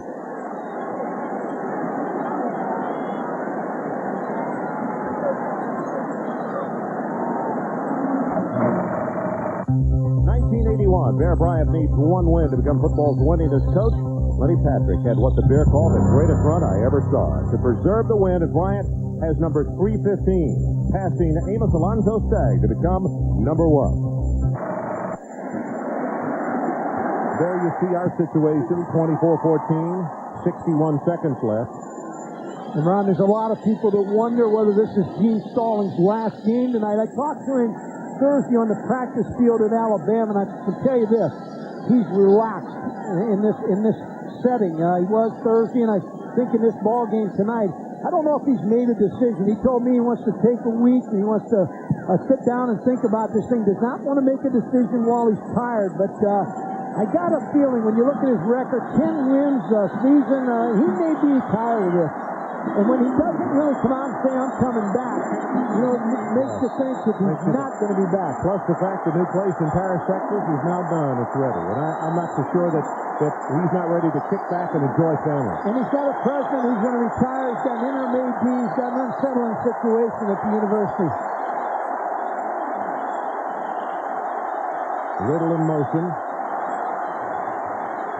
Deep over the middle. Got his tight end, and that's Tony Johnson. Lost the football, but they say the play is dead at the 21-yard line. Well, the motion player really set this up for Tony Johnson. Good play called by Homer Smith, the offensive coordinator, to get Tony Johnson down the middle against TD coverage. Johnson is down at the 11-yard line, and the training staff will come on to attend to him. So the clock is stopped. You could see pointing to Freddie Kitchen saying, get down the field and get it set up and go. But with the player injured, the clock has been stopped anyway. We're talking about Gene Stallings' record as we see the replay of Tony Johnson making a catch. I think he hits the ground. That's when the ball comes out. It's a really pretty good call by the officials. Gene Stallings, 60 wins, 10 wins this season. He's done an excellent job here at National Championship for the Tide. But you just wonder about whether he's going to be back. There's also some talk about the assistants, maybe some of them moving to different jobs. So it's something that it has to be settled right away because it will affect recruiting. Well, as far as the 90s are concerned, as far as winningest teams, Alabama's right there. When you look at an 82.9% win record with a 60-12-1. I think the other thing is, Mike, is Gene Stallings wants to leave under his terms. He doesn't want it to have somebody else making that total decision for him. Well, they asked him to come into university and build this program. He's done that. He won a national championship. What else can you do? I mean, he's won 10 games this season.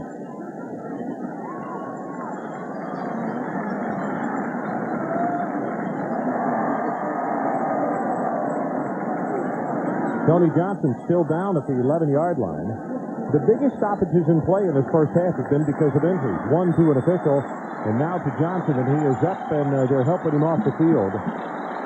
Either it knocked the wind out of him, or the way he's holding that arm, you have to wonder if maybe the shoulder or collarbone came into play. He came down pretty hard at the 11.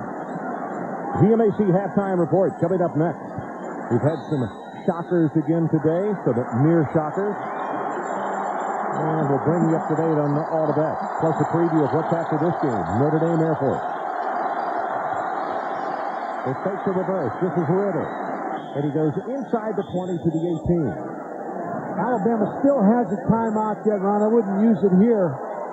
Still got some time to get set up here and go. Freddie Kitchen's got the right formation. You don't want to waste too much time, but you still got the timeout to stop it.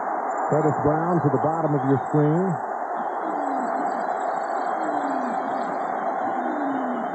Right over the middle, incomplete, and boy, the closest man to that was Charles Rose. I think he saw Charles Rose, and that's why he threw it into the ground. He had Malone open on the right side, didn't see him. Good pressure tonight by Auburn's defensive front against this Alabama offensive line, putting pressure on Freddie Kitchen. Scott Stacy, number 54, hit me. Sometimes you don't sack the quarterback, but you take enough out of him when you keep hitting throughout the game. So it's third down. But the most important thing is there are 15 seconds showing on the stadium clock. Tied with one timeout left in his first half. Incomplete. Curtis Brown is who he wanted.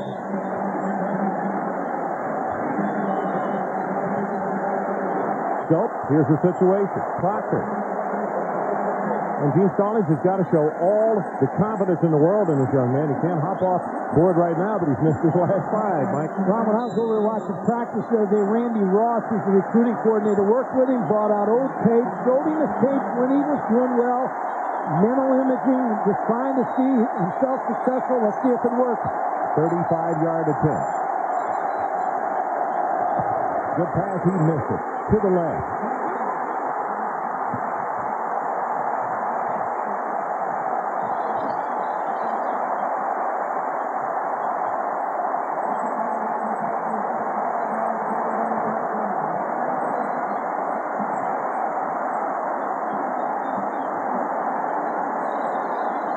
When you talk about getting in a slump, sometimes you just change one little movement. He just hooked the ball to the left. Good pressure by Auburn. Just doesn't look like a lot of confidence by Michael Proctor himself.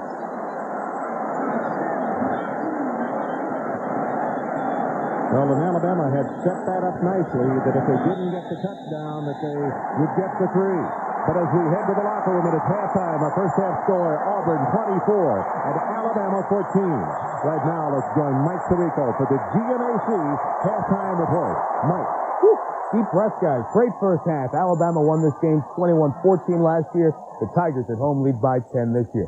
Don't even think of going anywhere. The GMAC halftime report has all the great highlights from this rivalry weekend, and a lot of the bowl picture is cleared up in the last couple of hours. Our halftime score on the Plains. Auburn leads by 10. Chris Lee and Craig join us as well. Don't go away.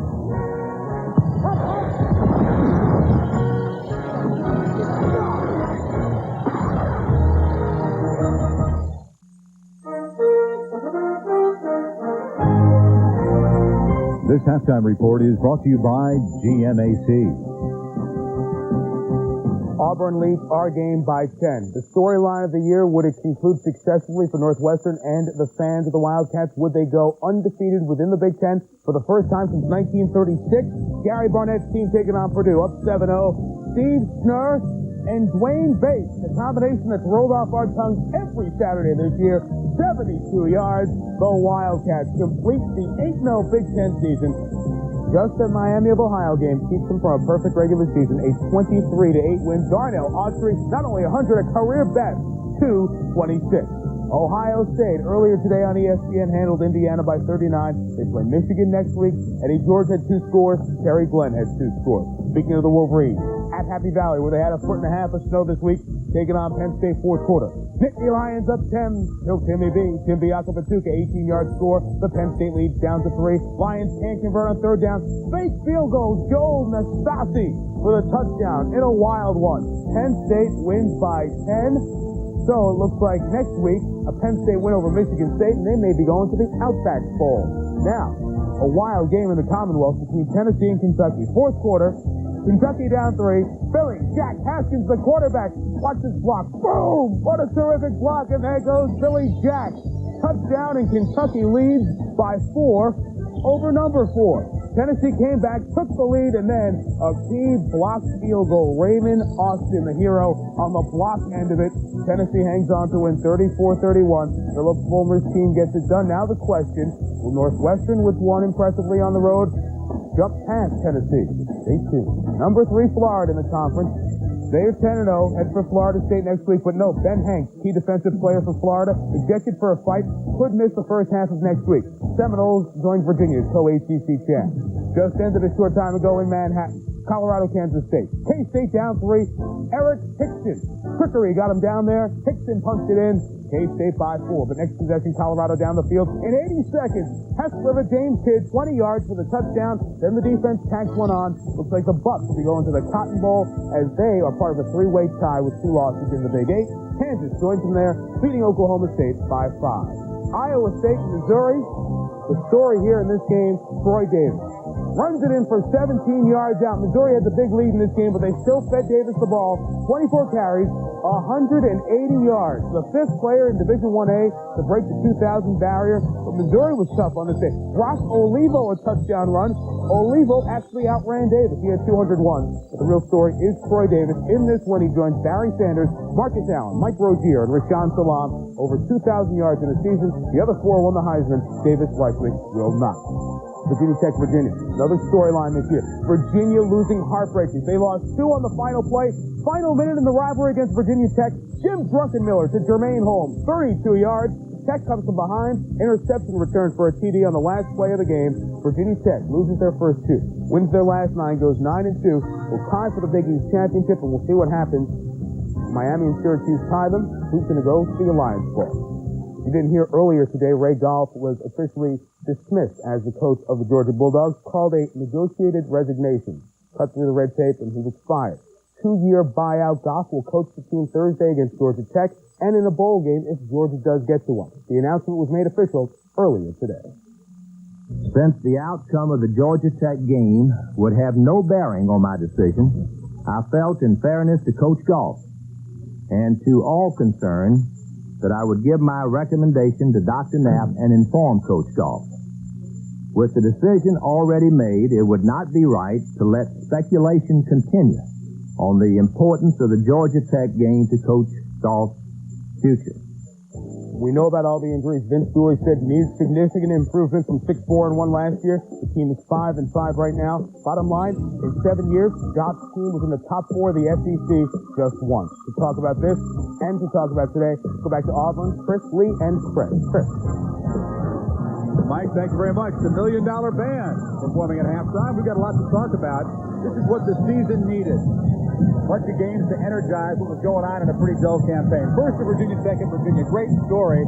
22 points in the fourth quarter. Virginia, another heartbreaker, but you can't deny the Hokies. Well, Virginia Tech's defense, I thought, was going to play a lot better than they did today. I didn't expect Jim Druckenmiller, their quarterback, to have the fourth quarter that he did, or for Virginia to fall apart. Now Virginia Tech fans really get excited, saying they should be a part of the alliance.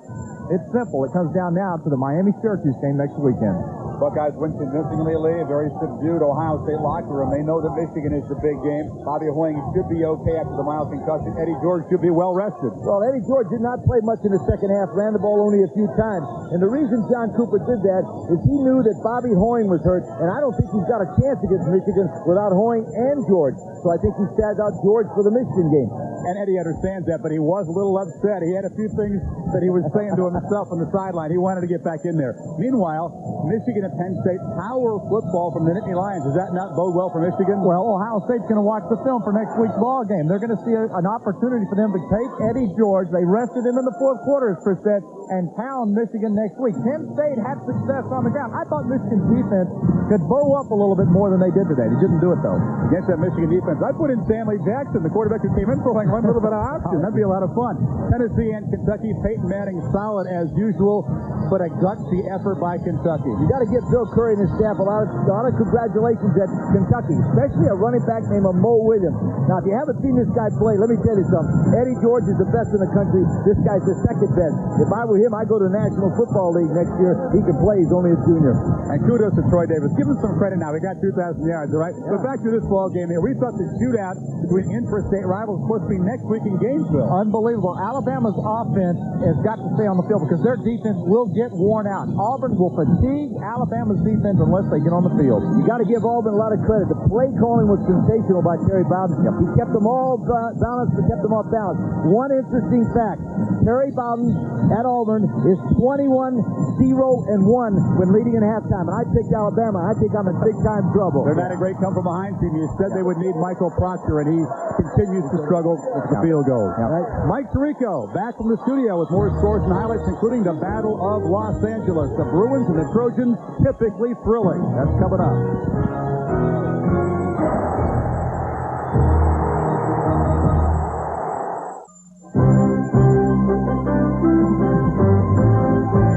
This halftime report is presented by GMAC Smartly. Want low monthly payments on a new GM vehicle? Call 1-800-32-SMART. Battle of Alabama, Tigers lead the Crimson Tide by 10. For Southern Cal, the goals this year: win the conference, go to the Rose Bowl, snap the hex against Notre Dame, beat UCLA. They didn't beat Notre Dame. It's been 12 years. So they beat UCLA for the first time in 5 years. Today at the Coliseum, 91,000 on hand. UCLA up 14-0. Cade McDown reverse. Jim McElroy. He's going to throw. Kevin Jordan, 35-yard touchdown. UCLA up 21-0. Southern Cal tries a furious comeback. They don't get there. Terry Donahue winning his coach in Pac-10 history. UCLA for the 5th straight year beats USC. One more ding to the Rose Bowl. Washington beat Washington State to win the Apple Cup. John Wales a field goal with 1:02 left. If Oregon wins that game, they will be going bowling, but right now they trail Oregon State by 4. Texas able to handle TCU. They had to rally late. Texas plays Baylor and A&M still in the Southwest Conference. A&M a 1AA opponent, score as you would expect. Miami beat West Virginia. Awful mistake. West Virginia 3rd and goal from the half-yard line. They run to the outside in 4-down territory. They're not going to a bowl. Syracuse most points since the championship year of 1959. The Palmetto State battle goes to Clemson. They close the year with 5 straight wins at 8-3. And Arkansas shut out by LSU 28-0. It makes LSU bowl eligible. Arkansas, they have Florida coming up in the championship game. Patrick Nix, couple of touchdown passes, including this 17-yarder to Andy Fuller. Part of the reason that they're happy in the Plains. Tigers lead by 10. Back on your GMAC halftime report, the big game goes to Stanford by 5. They'll be 4th in the Pac-10. Could end up Aloha, Liberty, or Independence Bowl. Wisconsin eliminated from bowl contention. Iowa snapped the 4-game slide to keep its bowl hopes alive. Same through with Illinois. Texas Tech, Byron Hanspard, star of the day, 5 touchdowns, 2 rushing, 3 receiving. Wake Forest, Rusty LaRue, school record 545 passing yards in this game, averaging over 500 his last 3 games. Rutgers beat Temple. The crowd was 37-33. Tulane ends the season with 6 straight losses. Navy and Army play in 2 weeks in Philadelphia. Marty Lowe throws for 4 touchdowns in Louisville's win as the Cardinals beat North Texas by 43. Toledo finishes the season unbeaten, 10-0-1. They'll play Nevada in the Las Vegas Bowl December 14th on ESPN. And Brigham Young loses to Utah, so what that means now, there are 5 teams with 2 losses atop the WAC. One of those teams, San Diego State, they play Hawaii tonight on ESPN2. Well, today's teams ranked 11, 12, 13, and 14 lost. So even if number 8 Notre Dame loses tonight, they may not fall out of the top 10. Let's get a preview of Notre Dame Air Force, Brad Nessler, and Gary Danielson. All right, Mike, it's a big game, obviously, and everybody's talked about it. It's an $8 million game, and they don't have Gary Danielson at quarterback. Lou Holtz has got his backup quarterback in there, Thomas Krug, and the advice that Lou has given his quarterback all week, don't try to do too much. Play in the framework and let your teammates help you along. Don't push the car up the hill if you can drive it up. Don't ever run if you can walk. Don't ever walk if you can stand. Don't ever stand if you can lie down.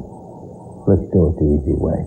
Let's let the team carry it. I don't know if Monty Clark, Marty Schottenheimer ever said that to you. Was that good advice? It does sound familiar, come to think of it. Normally, I don't like that advice because the quarterback gets a little too conservative. But I think in this instance, it's probably good advice. It's a big game. I think Tom Cruise has to just take the basics. Get the snap, get the play right, turn around, hand it off, and get out of the way. Kind of the strategy I used with you during the game. And that's the strategy we're going to use with Tirico, too. Mike, we're going to make you work a long time tonight. I'll be here. I have no choice. We'll see you guys coming up after our game. In our game, Todrick Malone has touchdowns of 52 and 59 yards, keeping the Tide in it. They trail Auburn by... The 112th meeting of Harvard-Yale, won by Harvard by 1. They get their first conference win of the season. The Ivy title goes to Princeton by virtue of their tie with Dartmouth. A field goal with 18 seconds left gives the title outright because Cornell lost at Pennsylvania. Next Thursday, your Thanksgiving dessert starts here at 7:30 Eastern with the weekend kickoff show, getting you ready for the final big regular season weekend, and then a Thanksgiving night game from the Southwest Conference, the Baylor Bears in Austin, take on Texas. Second half of Auburn, Alabama, coming up. 24-14, our score at halftime as we prepare to start for the third quarter. And Mike, the talk by everybody at halftime was they could not believe this many points had been scored between these two teams in the first half. Well, I think they've been explosive, both sides. Todrick Malone, Stephen Davis, but I think the first half belongs to Patrick Nix. He really owned the first half. Made a lot of big plays for this Auburn offense. And for people who had any questions on whether he might have been beyond the line of scrimmage on the touch pass that he threw, in reinvestigating the tapes at halftime, he was not. In fact, he was still about a yard and a half shy of it. This is Watts to kick it off, as Auburn will have the football to begin the second half of play. Robert Baker. Well, I'll tell you, he came close to breaking it in the first half, and he takes it out to almost midfield. That's a 34-yard return. Mike, how about numbers in that first half? We look at the first half, really, it belongs to Auburn and Patrick Nix, but I think the biggest thing you can find here, penalties. Look at Alabama, 7 penalties for 56 yards, 1 turnover, only 1 penalty for Auburn, and a missed field goal for Alabama. So missed opportunities and putting themselves in holes have hurt the Alabama team. And you know, when that fumble occurred, that was a big run that Alabama had just made, and they turned it over. The pass, incomplete. Just a little bit short at the 49-yard line. That was Ralph Staten out covering on the play.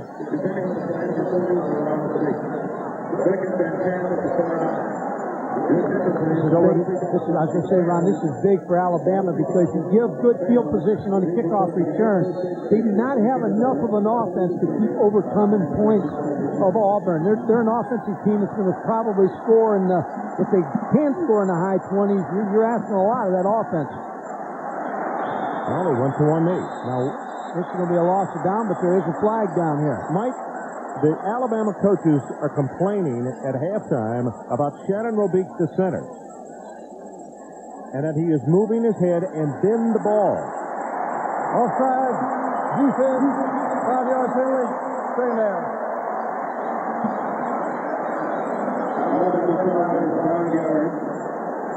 Mike, let's check down with you.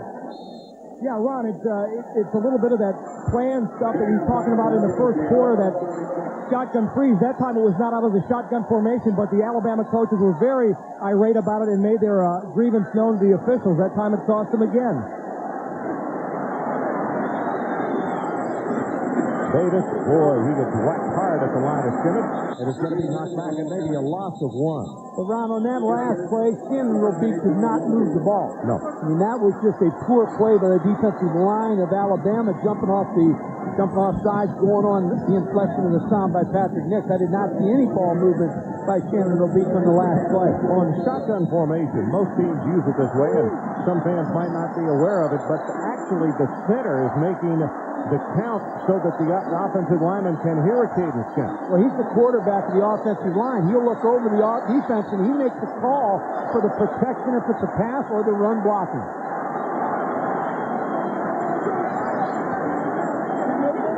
He moved it a little bit that time. Blitz. Nix is going to be knocked down. It's going to be a loss to 4, and it's Ralph Staten who caught him at 4 times. They've been sacked now. Ron, now that ball moved that time now. He moved it just a little bit on the thing. If you watch his hand now, he takes his head back. Now watch him scoot it up just a little bit there. Just a little bit, but there is some ball movement. Deep Stallings is going to stay on that side, Judge, until he gets that call. He hasn't got it all night. No, he hasn't. He may not get it tonight. Matt Hawkins, they're trying to come after him, and he gets a dandy kick away. Wow. Receiver runs away from it, and he'll hit right on the goal line. That is a 51-yard punt.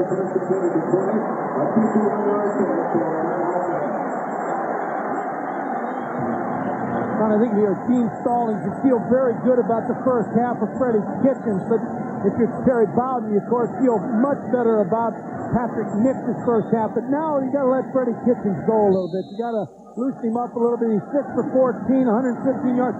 Didn't make any mistakes through the touchdown pass to Todrick Malone, but look at the statistics of Nix.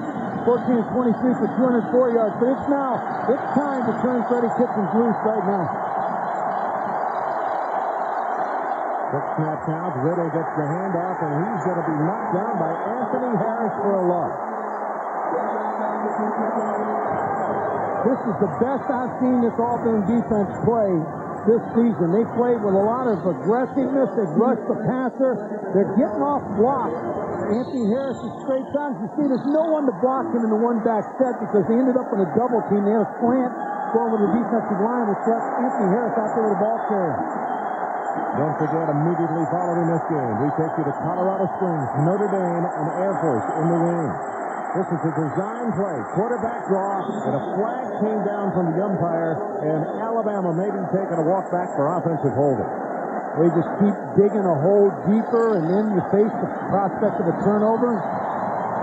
Holding. Offense. That's just something that just is a lack of concentration. That's the 9th penalty for Alabama, and as a coaching staff, you want a team that's not going to turn the football over and not going to make mistakes with penalties. So Marcel West, number 1, will come into the lineup. The junior out of Niceville, Florida, 5'11", 180.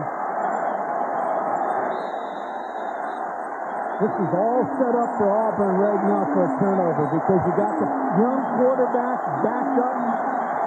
Second and long. We'll see if Homer Smith decides to throw something safe or run a draw play.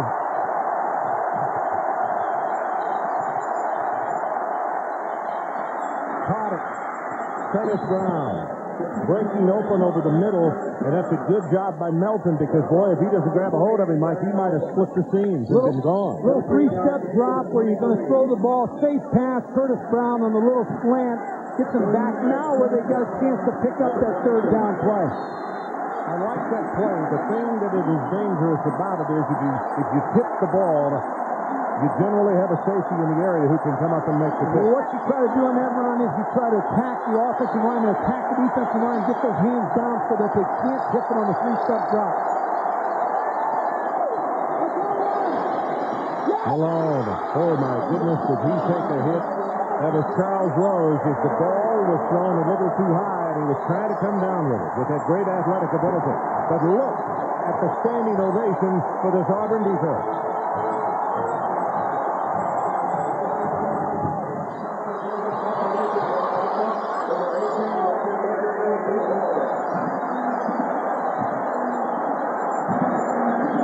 Waiting back at the 10. Baker at the 30.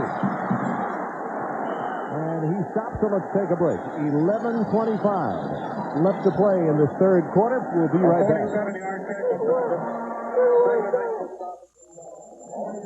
Welcome back to Jordan-Hare Stadium. 24-14, Auburn leads with 11:25 left in this third quarter.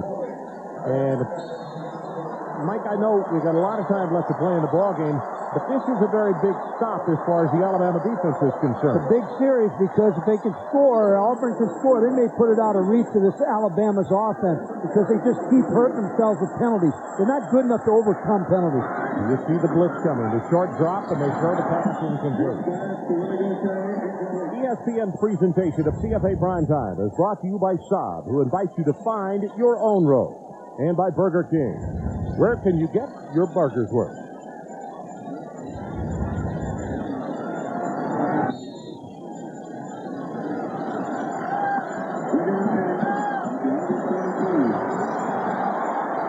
Nix, by the way, has missed his last 5 pass attempts.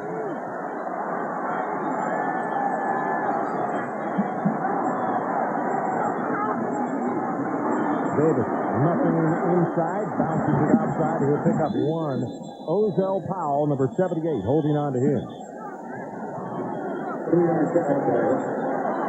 Your ticket, please. All kids for Birmingham. All kids for Birmingham. So a third down situation. Baker checks into the lineup. Willie Gaucher is back in the lineup. Is he, Mike? You just pointed down at the board. Back in the lineup. He's the third down guy. He'd like to go to him in third down situations. Let's see if they try to look up number 2. See if he can also get the splint on his hand. You see the fingers taped together. And he came up and played buck with him at the line of scrimmage. And Nick's going to have to try to scramble out of harm's way, and he can't. Well, you made a good point there, Ron, because what happens at halftime? You got 15 minutes to make some adjustments, and there are some early adjustments by Bill Oliver to jump up in the face of the receivers and challenge them right off. And there was no place for Patrick Nix to go with this football. Good 4-man rush. They jump the receivers on the outside, get him moving up into the pocket. Ralph State with the tackle. That was a big defensive series for Bill Oliver and Alabama's defense. But the Shea Townsend, who was back at its single safety, is the man who played bump and run with him. And now he runs wide, and look at this. It's going to cost him 15 yards right here, but obviously the youngster lost it in the lights or something.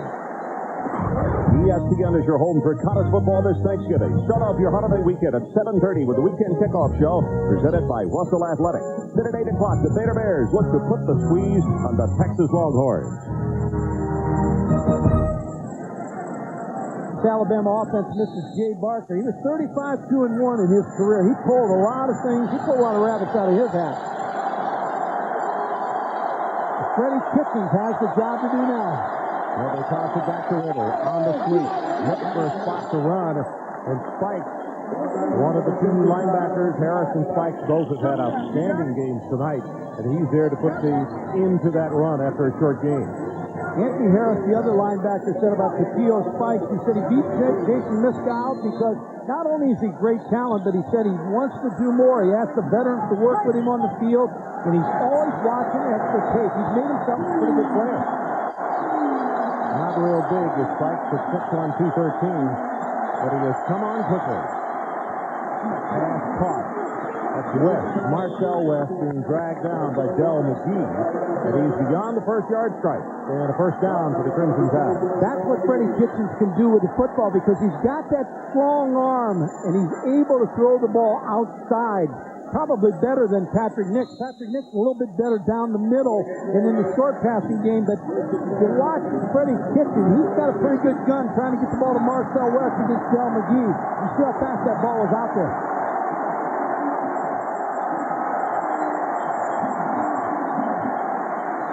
Steps it up and drills the pass, and he kept it up his straight. Condrick Malone is who he wanted at the 44.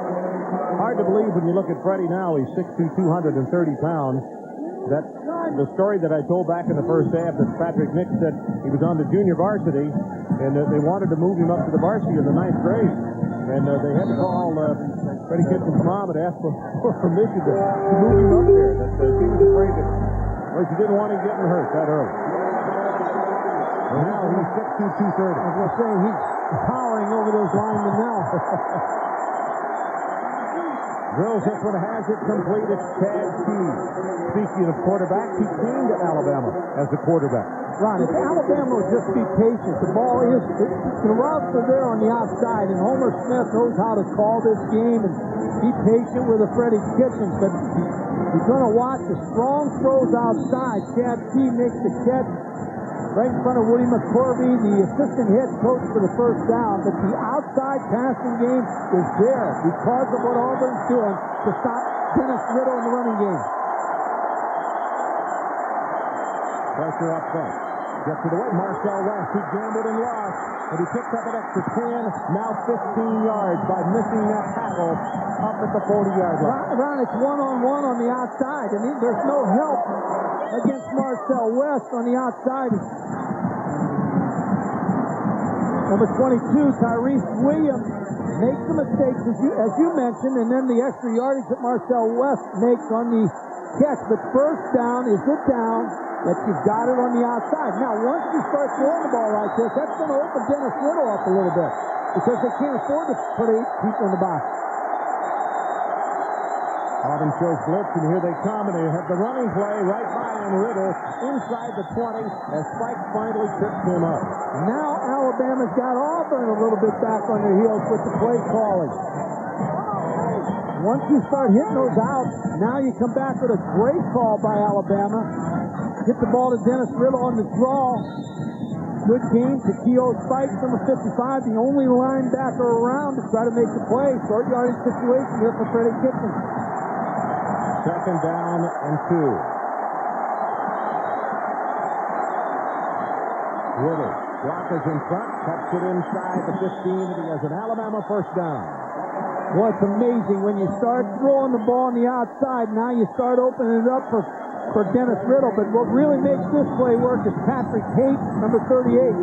Dennis Riddle averaging 5.6 yards a carry, but just now starting to get in the flow of the ball game. And Mike Little is a much wiser ball carrier than when we saw him earlier in the year. Oh, he's improved now because the more carries he's had, the better he's come. He's got rhythm now. And his vision seems to be greatly improved. They go with Chisholm, the fullback. He has maybe one as he takes it to the 10-yard line as Charles Dorsey is right there to wrap him up. Now, Alabama's had a problem in the red zone. They work hard on it Thursday in practice once they get inside the 20-yard line. But here's what Gene Stallings is thinking right now. I got a kicker that's missed 6 straight kicks, so he's missed 6 field goals. So I'm maybe going to think, well, I've got to get the ball in the end zone here. I can't worry about field goals or anything else right now. I've got to be able to call a play that can get Freddie Kitchen and get that ball in the end zone. Marcel West and Curtis Brown both in the ball game. Riddle bounces it outside. He's at the 5, and he'll take it to the 3. Martavius Houston saves a touchdown for Auburn. Good block by Patrick Cape again. He's an outstanding fullback. He's 6'5", 252 pounds, number 38. He's going to make a nice block and turn block for Dennis Riddle. If I was Gene Stallings right now, I'm thinking 2 downs here to score around. I'm not even considering a field goal. I've got 2 plays to get this ball in the end zone against this Auburn defense, and I'm going to take both of them. I'm not going to think about a field goal. 1 of 8 on 3rd down conversion. I think this is 2 down situation here, so throw that stat out. 2 downs.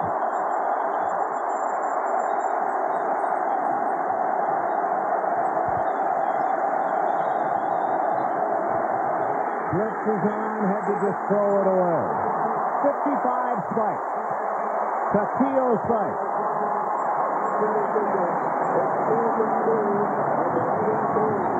They're going to bring on Michael Proctor. That play just never started because Takeo Spikes came through and never gave Freddie Kitchens a chance to throw that football. It also looked as though Stephen was a little indecisive and Kitchens ran into him, bumped into him a little bit. Something wrong on that play. Yeah. Again, I think he cuts off because the angle he takes from the snap. 20-yard attempt. They'll put it down at the 10. He got it. So let's take a break. 5:55 left in the 3rd. It is again a 7-point ball game. Alabama back to within 7. Do they love their football down here? Those are the walkways off the wings of the stadium. And on all 4 corners, there are hundreds of people who are standing up there to try to get any kind of vantage point to watch this ball game. And let's check in once again with Mike down on the sideline. Mike? Ron and Mike, who says they don't like kickers? Mike Proctor, after he broke his 0-for-6 streak, was mobbed by his teammates. They know what kind of slump he was going through. They know how bad he felt. More importantly, however, a huge psychological advantage for Mike when you consider late in the game, if they need a winning kick, he now knows he can make one. Well, I think, Ron, what became important on that, the 3rd down play when Takeo Spikes was able to get through on Freddie Kitchens, that forced them into the 4th down situation and the field goal because they didn't get anything on 3rd down. Mike, that shot right there was from the wing over on the side of the stadium where we are. I think that's Freddie Kitchens' hometown, right? That is not a good seat up there. Flat has come down, as you can see, and the pass thrown short. He was looking for Goodson.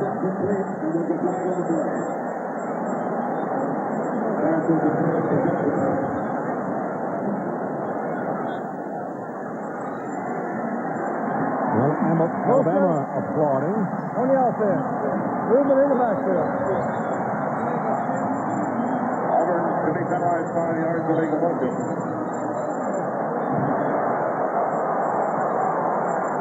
And the penalty's been declined.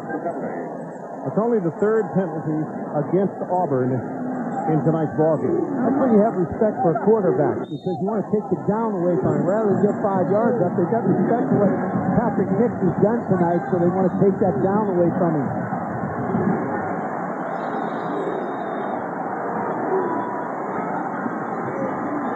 Davis breaks 1 tackle, tries to run over the safety as Kevin Jackson came up, but he nailed him. And we've got him unofficially for 8 tackles in tonight's ballgame. Jackson. He might as well be a linebacker in tonight's game because he's sitting about 5 yards deep just waiting for Stephen Davis to get that football. Again, the substitutions by Alabama. We'll see if that pays off as this game goes on. So the chess match is really going on here. We've got a 7-point ball game. Clock is running, about to go under 5 minutes in the 3rd quarter. And a huge third down for Auburn. Ron, they've hit the shovel draw early in the game in the same type of situation. Let's see if they go back to something like that.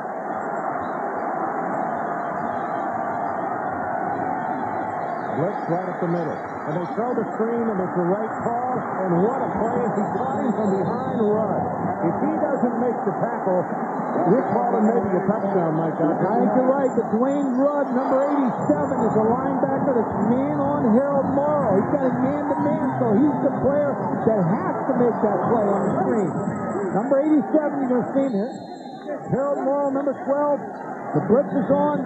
87, hit Dwayne Rudd, man-to-man, came through underneath the blocks, made the tackle. I'm telling you, when they go back and look at that one, it's what if. Another good kick by Hawkins. To St. Townsend from the 31. Oh, my goodness. He was being held by one player and then got whacked. We'll take a break.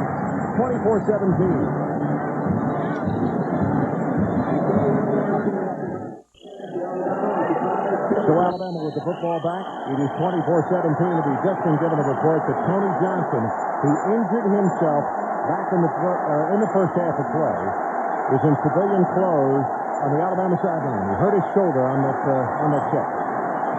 Pitch, the ball is tipped and it will go incomplete. Charles Dorsey is the man who got a hand on it. Well, we talked about at halftime, you got 15 minutes to make the most of the halftime. Gene Stallings and his defensive coaches have made some adjustments that have kept Patrick Nix to be 1 of 3 in the second half to 3 yards. So they have changed some things in coverage-wise and given Patrick Nix a little bit of a problem.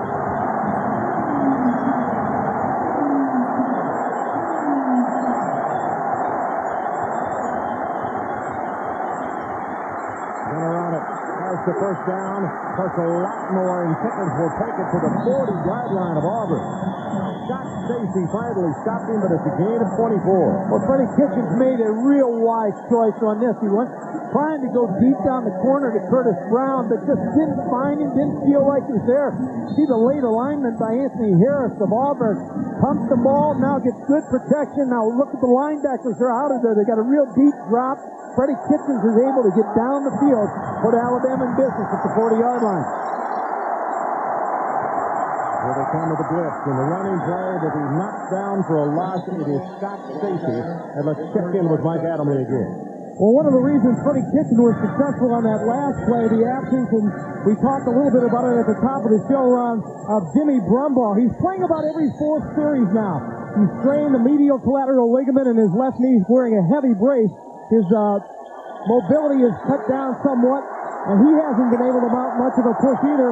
Charles Dorsey has done well. At that time, he was beaten bad. Brumbaugh was re-injured on Tuesday in practice. Patrick Maloney had him open, and he overthrew him.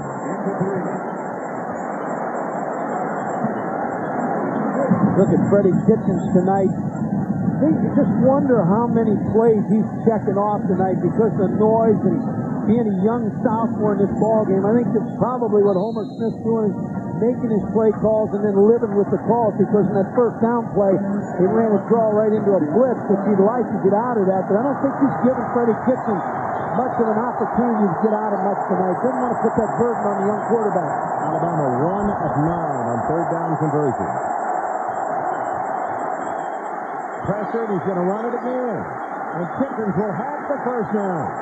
Inside the 30, Charles Rose and Trey Solomon finally stopped him. But Kitchens with 2 huge runs, and they convert a third down situation. He looks like a bowling ball coming out of that position. He's a 6'2", a stocky 230 pounds. He looks like a fullback now as he comes down the football field. Didn't change arms. He knew he was going to get hit. Changed hands with the football. Auburn, you see in the second half, with just a 5 yards. Alabama's owned the third quarter.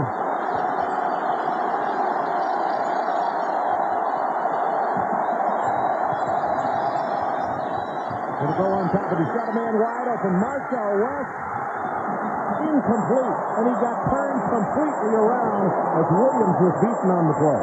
That's one you'd like to have back, because from the start of this play, Charles Rose, number 31, a defensive back's going to blitz. You're going to see him to the right of your screen. It was picked up beautifully. Freddie Kitchens has one-on-one on the outside. Marcel West wide open behind Tyrese Williams, but just didn't throw the ball in the right spot. Made Marcel West twist around. He lost sight of the ball. Mike, that ball was thrown so high, you know that West had to be saying, get here, I'm open. Second down, in the flat, he's got Malone, and is tackled at the 10-yard line. It is the first down, Alabama. Dan Evans finally knocked him down. If you look back on this game, Ron, you're going to look at the biggest mismatch in this football game that I see is the wide receivers for Alabama against the corners of Auburn. Dan Evans, number 9 in coverage. But you can see how wide open Todrick Malone is. He just keeps adding to his game-breaker statistics. 153 yards. 6 times he touched the ball. 153 yards.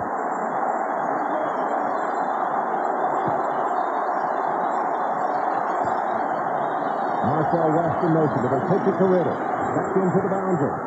Shuffles his way down to the 5-yard line. Now keep in mind, Alabama can pick up a first down without scoring.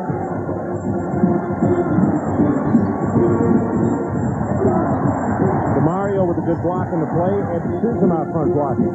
The other key blocker in this set is number 38, Patrick Tate. He has been the key for Dennis Riddle when he's run the football. Second down, the ball 5.5 yards away from Tabor. Riddle turns ahead north, and he's going to take it around the 1-yard line. Anthony Harris came up to make the collision with it. What I like about Alabama's play calling tonight is when they have success with a play, they come right back. They repeat it. A lot of times you make a play call and then you save it for later on in the game. This is 2 straight plays where they pitch the ball to Dennis Riddle. Tackles made by Anthony Harris, but 2 successful plays. I wouldn't be surprised to come right back with it again, although close enough now where you might want to use the body of Freddie Kitchens for 230 pounds with the sneak. I think Alabama's close to that first down, and they got a very generous spot on the play as well. Quarterback sneaks it in for the touchdown. And Alabama now within 1 point of tying this one up.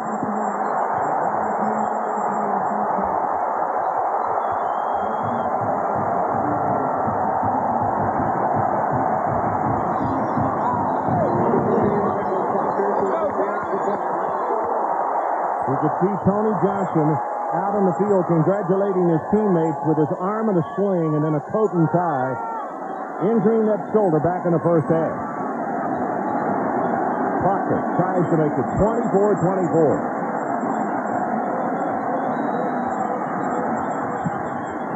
We're tied.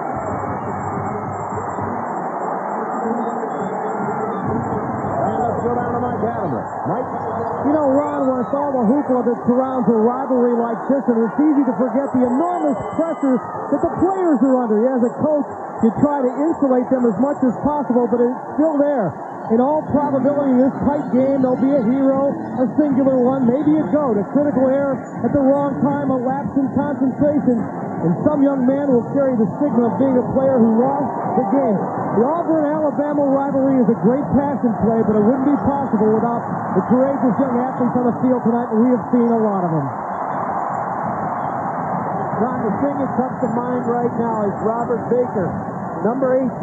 He's going to return this kick if he gets a chance. The kickoff returns for both teams have kind of set the stage for field position. Both teams have had success return the kick, so Alabama might want to think about keeping it away from Robert Baker. Baker, a wide receiver here at Auburn, but he was a tailback in high school, a freshman out of Gainesville. And he has demonstrated his prowess already tonight. And let's see if Mike Godfrey's right, if they keep it away from him or if he kick it to him. Well, it's not going to matter. It's going to be about 5, 6, 7 yards deep in the end zone. That's the best kick.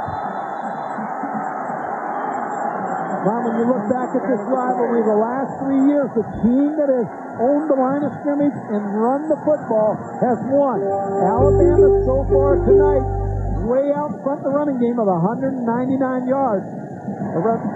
Tonight, 159 yards, so way out in front. Now, we've got a correction, 148 yards maybe.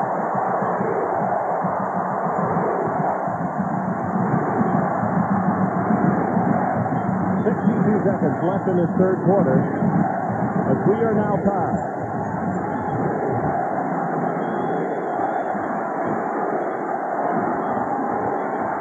Quick pass. Caught on the near sideline by Baker.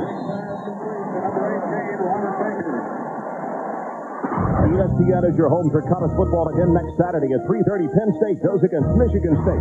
At 7:30, Syracuse takes on Big East rival Miami. But start your day off with a college game day at 11 a.m. with all the highlights of the scoreboard show at 7 at 10:30.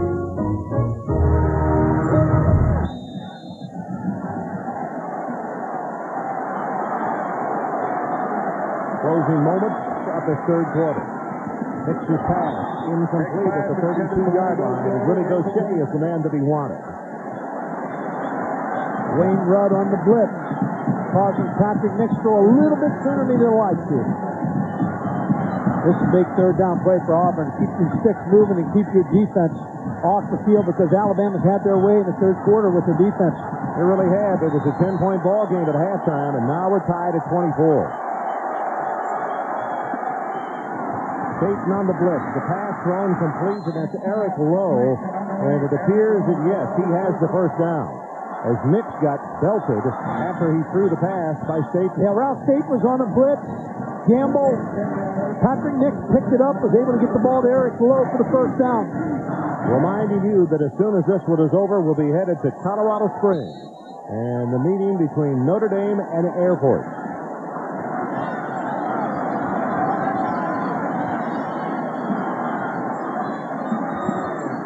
Blitz coming again, right over the middle. The pass incomplete. But boy, just as Gaucher looked back, he got hammered at the 40-yard line. Mike Adamley, let's go back to you. Well, we said that Willie Gaucher had dislocated his right little finger. You can see that it's heavily taped. It wasn't broken. That's why he's back in the game. They just put it back into place, had it taped, and that may have been a factor in him dropping that pass there. Looked like it was a factor, Mike. Also, that I don't think Patrick Nix put enough on that ball. He lobbed it in there on an inside throw. Second down, and with the pressure, he just throws this one away. Now, Ron, they should get you know, a receiver downfield here. Now, that's number 60. Yeah, finally the flag went down. Well, there's a flag back also with Nix. Yeah, he got hit by Chris Hood. See, I think that was the quarterback draw all the way, and Victor Riley was downfield, and then Patrick Nix decided to throw it a little later, which you can't do on the quarterback draw.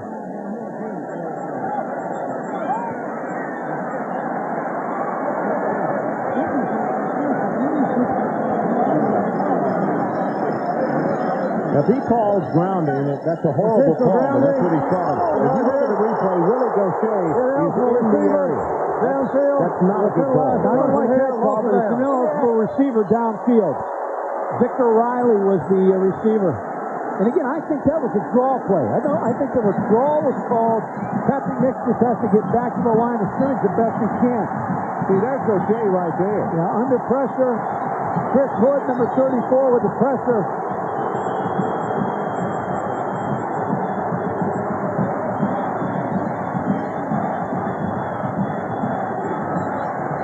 So the grounding is called. That's a loss of down.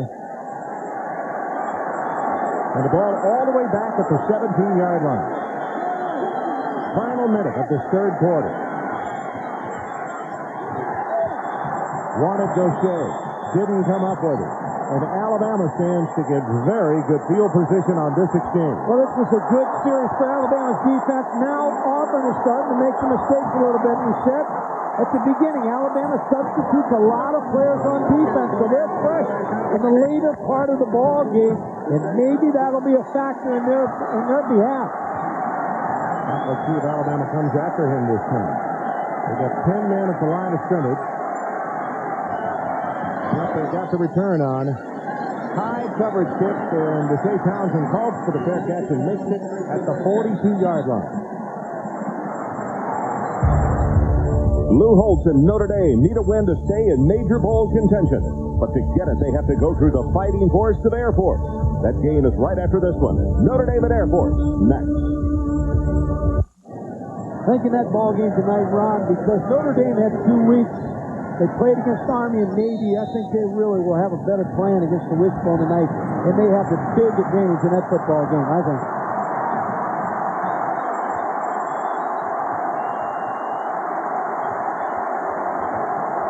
Riddle, boy, he almost dropped that football, and Kitchens had to go a long way to make the handoff, and that should be the final play of the third quarter.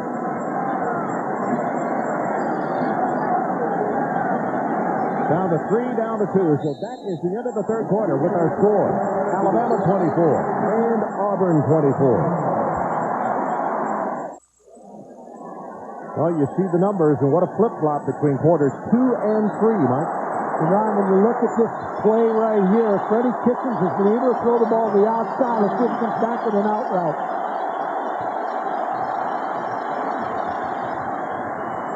Got it complete. That's Haight inside the 40-yard line. Patrick Haight, the tight end. And Williams is the guy who came over to make the tackle on him. Patrick Haight's going to come out of the backfield and just curl right in this area right here.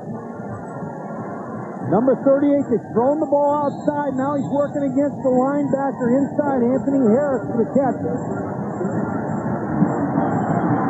Freddie Kitchens. We talked about the first half being Patrick Nick. Second half been Freddie Kitchens. No question. Now, he has really shown great poise in this third quarter. Short drop this time. Got to complete to Brown. And he gets hammered down around the 30. But what a metamorphosis between second quarter and third for Alabama. I mean, they're not only picking up yards, it's huge jump. So they're taking the ball outside on first down, except for the last play they threw the curl inside. Now, you figure they're going to come back with Riddle. There's Curtis Brown on the outside, just reading the deep coverage by number 28, Larry Melton. And I figure now maybe you come back with Riddle, although they did pick up the first down. Keep the ball outside. 22 yards for Auburn in the second half. 183 for the tie. Blitz comes from the outside, and that's where they send the running back Riddle. Inside the 20-yard line, and it's another 10-yard-plus gain by Alabama on first down. Well, it's a good tackle by Anthony Harris, so that was a touchdown right there. But Dennis Riddle hit him with the draw on first down because now they're starting to play a little more pass defense. Get the ball to Dennis Riddle on the draw, but watch the tackle of Anthony Harris because if he doesn't make this tackle, I believe it's 6 points.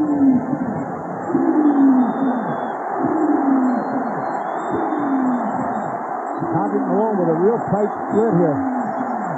Here comes the blitz. They fake the reverse. Riddle mid-air, and he gets planted at the 15-yard line.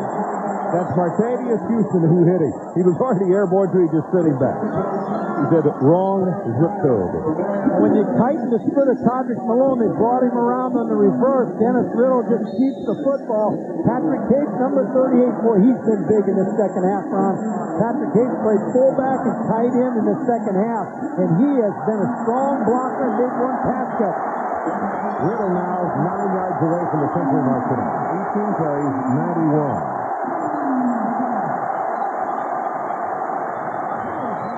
Incomplete. That speed that he wanted.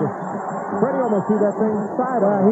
He threw that one poorly because it was, you're right, it was a sidearm throw all the way. Never got set. Threw the ball to his hip. That's why it took off. Woody McCorvey, the coach with the headset, assistant head coach, getting a call from Homer Smith in the press box and sending it on the field. That's 85, Curtis Brown, who is bringing the play in. It is third down, Alabama. The line to make is the 7.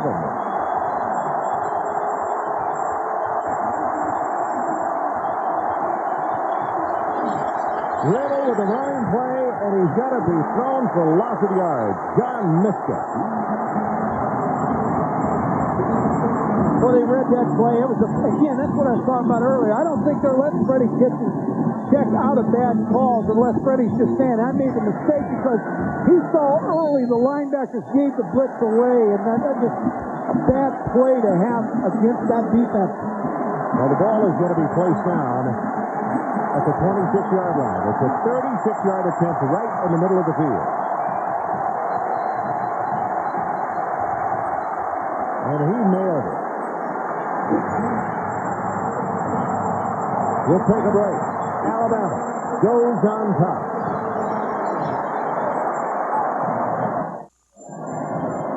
Well, so much for streaks. He's got his own streak going now after missing 6 in a row. He now has 2 in a row. And his ball club is up by 3. William Lott will kick it off, number 15.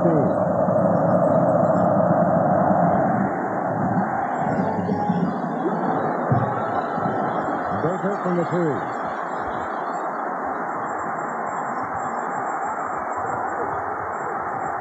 Baker almost to the 40-yard line. I'll tell you, he is awfully good. 1985, and the fiercest rivalry in football came down to the last play. Bama's Dan Tippin broke Auburn's collective heart. 52 yards, no time left. Tide rolled to win that one. Ron, both teams' kickoff coverage have been lousy tonight. Good field position by both teams with the kickoff return. Davis, this is only the 4th time that he's touched the ball in the second half, and he's going to go for no gain. We talked about the substitutions by Alabama on defense. Will it pay off in the second half? It has against Stephen Davis. First half he had 54 yards. He's been held to 5 yards here in the second half.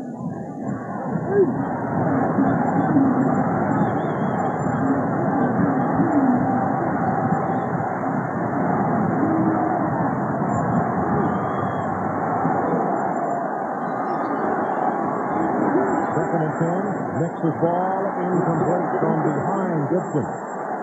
ESPN's presentation of CFA Primetime is brought to you by Russell Athletics. For really tough athletic wear that can survive anything, get Russell Athletics. Get tough. And by Chrysler Plymouth and your local Chrysler Plymouth dealer.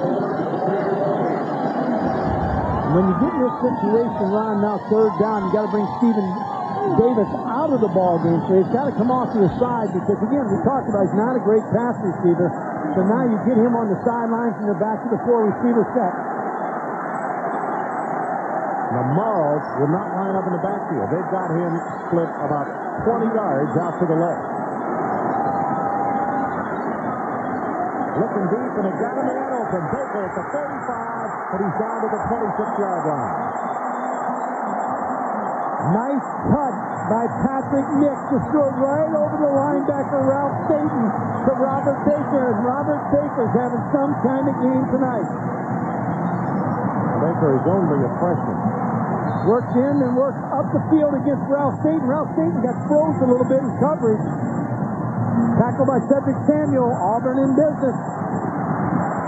Auburn back in the I formation. Alabama comes in tight defensively. Now Nick possibly with an audible. Davis. 4 yards. He'll take it to the 22. John Walters, the middle linebacker, comes up to make the hit. John yesterday was saying the thing that bothers him most is he doesn't know if this is his last football game or not, because Alabama has appealed the NCAA penalty against him, which either could allow them to go to a bowl game or stand pat as they are, and not allow it. Breaks it big, it's Beasley. At the 5, touchdown Auburn.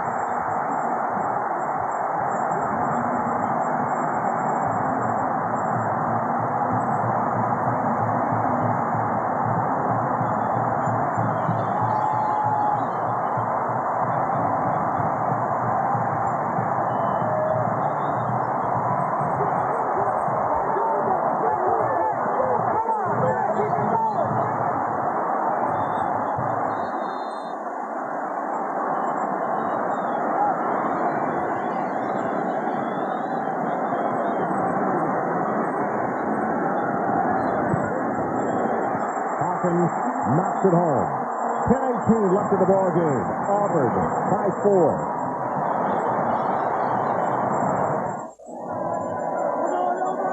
(31-27). So Alabama came fighting back in that 3rd quarter, and all of a sudden a spark, and the spark was the big kick return by Baker.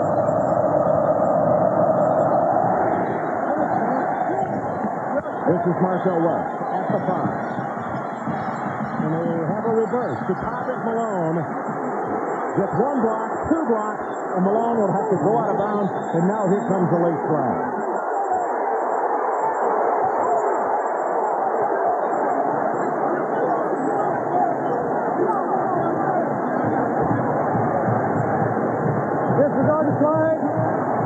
Kickoff is legal. Disregard the flag. Mike Adamley, let's check in with you.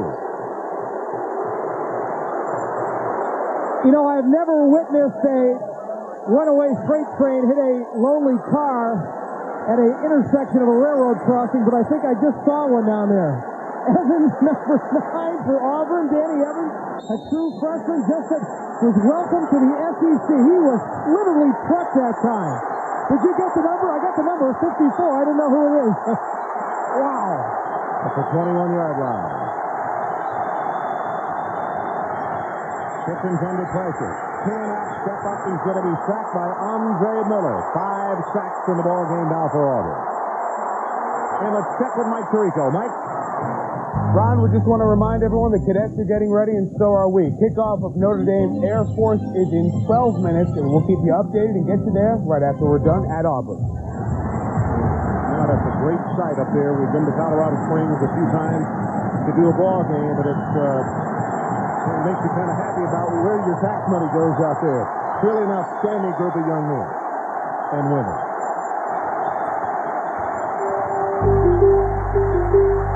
Drives it down, pressure is on, and he will go out of bounds just shy of the 20-yard line. Charles Dorsey faced him out of bounds. Good pressure again by Auburn's front four. They're collapsing the pocket, and Freddie Kitchens is not wanting to make a mistake. He's not just going to put the ball up for grabs. Charles Dorsey, number 91, with pressure. Scott Stacy, number 54, also putting pressure on Freddie Kitchens.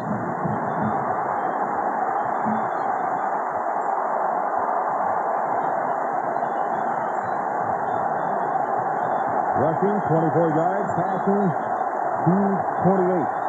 Got a touchdown with both. Third down, Crimson Tide. Pass is incomplete and threw it behind Curtis Brown. Oh my, he had him open. Threw a little bit too soon, Ron. Put it on the mark, but Curtis Brown didn't get turned around in time. Now, this Auburn crowd, which had taken a siesta in the third quarter because it was Alabama who grabbed the momentum away. Now they're right back in it. And the other thing about it is the station Robert Baker again, the punt returner. He's had an excellent special teams game. Mike, I'm not so sure I wouldn't kick it out of bounds.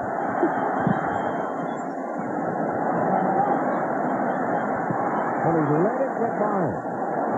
And so Alabama's going to pick up an extra 7 yards on this one. ESPN2 has all the college football action next Saturday. Wyoming rides into Texas to take on WAC opponent UTEP. See all the pipeline action starting at 6 p.m.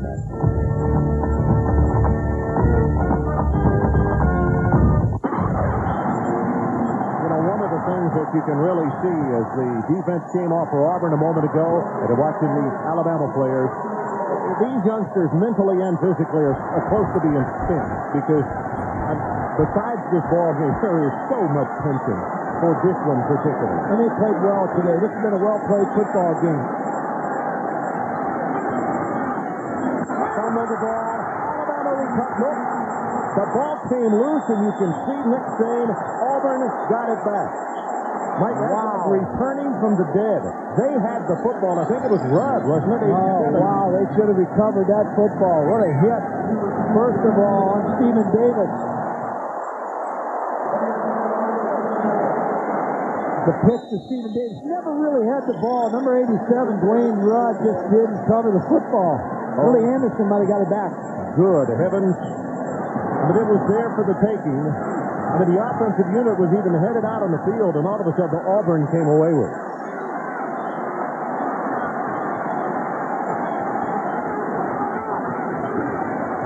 Nick running for his life. Tried to throw it away. Was it intercepted? No. Couldn't hold on to it, and it's Blackburn. Darrell Blackburn, number 44, who was just all over. There's two plays you wouldn't want in your highlight film. The fumble of Stephen Davis fumbling the football. Then this play, Alabama had this dissected from the start. Darrell Blackburn, number 44, didn't bite on the fake by Patrick Nix and really put pressure on him. So now it's third down, and the line to make is out at the 45-yard line.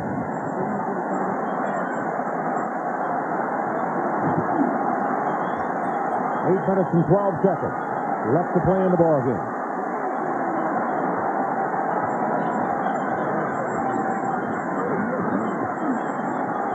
going to go on top. Wants Baker. And it is knocked away, and it's a good job by Cedric Samuel playing center field to come over and help knock it away. Yeah, really double coverage. Deshae Thompson, number 2, gets help on the inside from Cedric Samuel. Deshae Thompson was probably playing Robert Baker on the outside. See the break?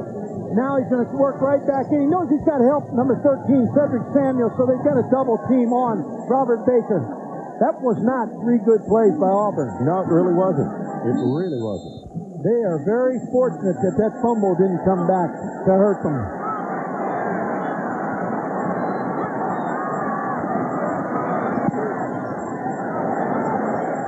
Hawkins kick. Made the catch at the 25-yard line. Let's take a break. 7:54 left of the ball game. Auburn by 4.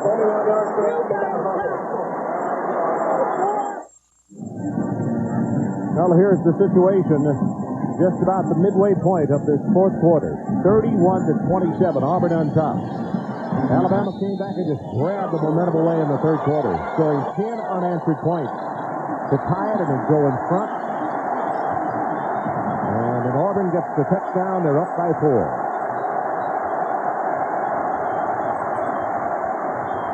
Kitchen seems to pass.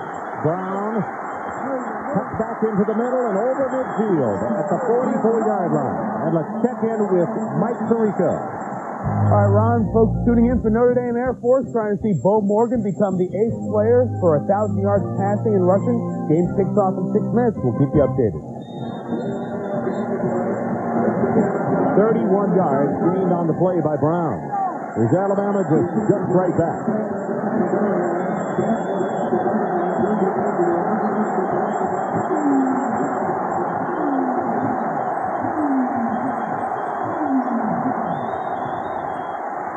Kitchens right over the middle. Hayes can't hold on. Drops the ball. Ron, when you get in this kind of situation, both coaching staffs late in the game have done a nice job on this, and what you want is right here. Both of them, Alabama and Auburn, both have their timeouts left, and they're probably going to need it with 7:19. So good job by both coaches. Get to the fourth quarter inside of 7 minutes, and they got their full complement of timeouts. Mike, both quarterbacks, 259 yards passing today. Same high school. That's right. Swings this one out. Riddle decides to juggle it, then takes it inside the 40, and it'd be pushed out by Miska. Dennis Riddle would have made that catch on the first opportunity. He may have been able to pick up the first down, but the juggling cost him a little time. Curtis Brown comes trotting back on, the senior out of Johns Island, South Carolina. Third down. The line to make is the 35 of Auburn.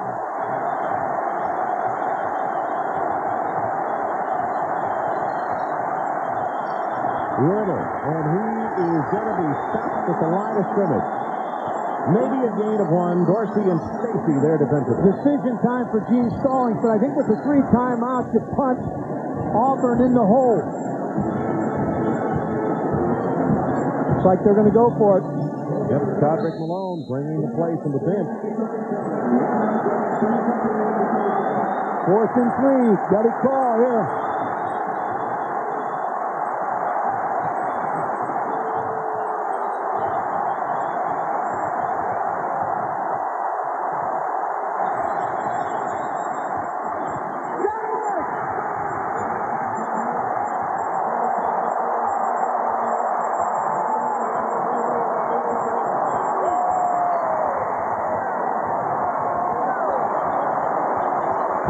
Williams had the cover, and this place just erupted.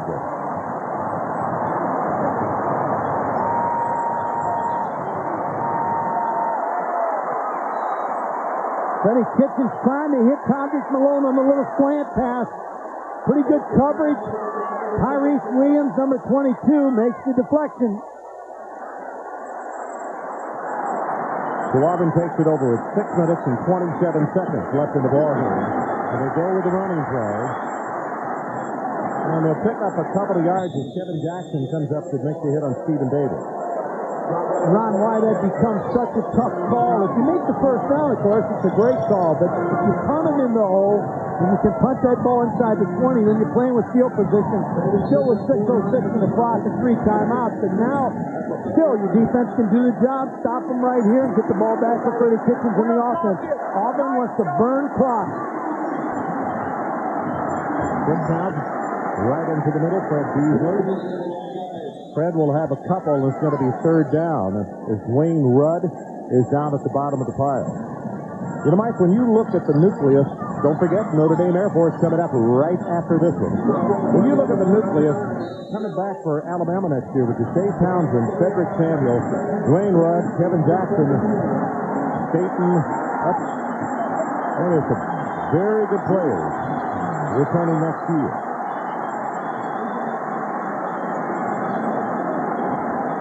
Mixed with an audible here on third down. They come with the blitz. They pitch Davis right where Staten was, and he got the first down. And Mike Adamley, let's go down to the sideline and check in with you. Yeah, just a word on Stephen Davis. As everybody knows, he was one of the preseason favorites to win the Heisman Trophy, a Heisman Trophy candidacy that never got off the ground because of Terry Bowden's idea to go with a more full whiteout system. And in Stephen's credit, he has not whined, he has not complained, but you know when he sees people like Eddie George and Darnell Autry getting all those carries that he's a little bit envious of it. And as a running back, you want to get that, you need to get in that rhythm. He just hasn't been able to do that tonight. Davis flag goes out, and he breaks it big. And I'll tell you, from where that flag was thrown, that umpire may have just broken their heart with a holding call. And let's check in with Mike Tirico. Mike? All right, Ron, as we wait to sort out the flag, we're not going to leave Auburn, Alabama before that game's done. We just want to let you know, in Colorado Springs, this is a live picture. Air Force won the toss. They've elected to receive. Notre Dame's Kevin Copter, the freshman, will kick off. The Irish ranked 8th in the country. A win here, they're in the top 10 and a part of the Bowl Alliance. This game is coming up on ESPN right after we're done with Auburn and Alabama. We just want to give you a little flavor of the opening kickoff, returned by LaRon Hudgens of Air Force to the 21. The Falcons will take over from there. Let's get you back to Ron, Mike, and Mike in Auburn. Well, what we just suggested prior to the cutaway there, that it was indeed a holding call. And, Mike, that's going to be about a 55-yard difference in that play. It was a big play by Stephen Davis into the secondary, and the holding call was thrown quick by the umpire. Davis again, and he gets batted by Walter. Take a look at it again.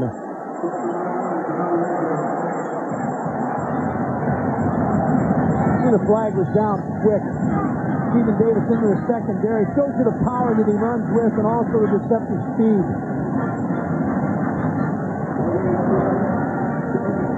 So instead of being at the 11-yard line, the ball came back to around the 41-yard line. Their own 41-yard line.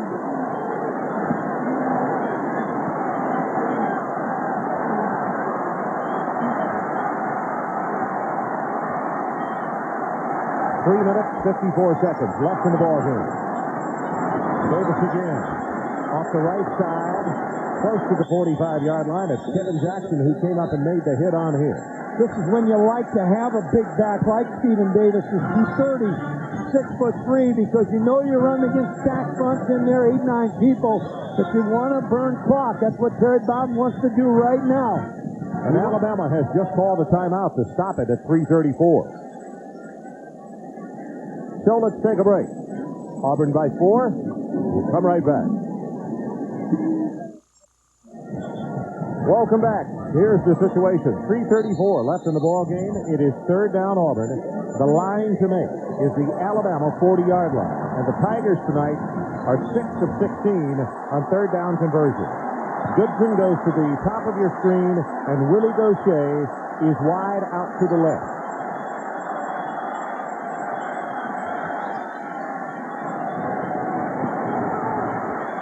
Nick goes long, and the comeback incomplete, and I think it is fortunate that play happened right in front of the Alabama bench. Real close interference on Fernando Bryant, number 25. Let's see if he makes contact before that ball gets to Tyrone Goodson. One-on-one coverage is deep. Comeback route, pass the stick, trying to pick up the first down. Let's see if Fernando Bryant hits him beforehand. I'd say he had a little nudge in there.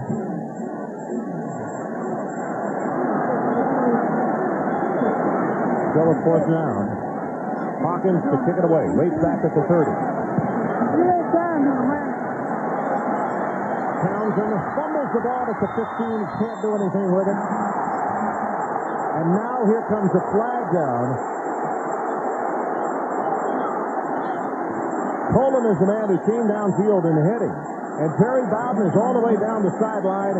And Mike, if this is personal foul, I don't blame him.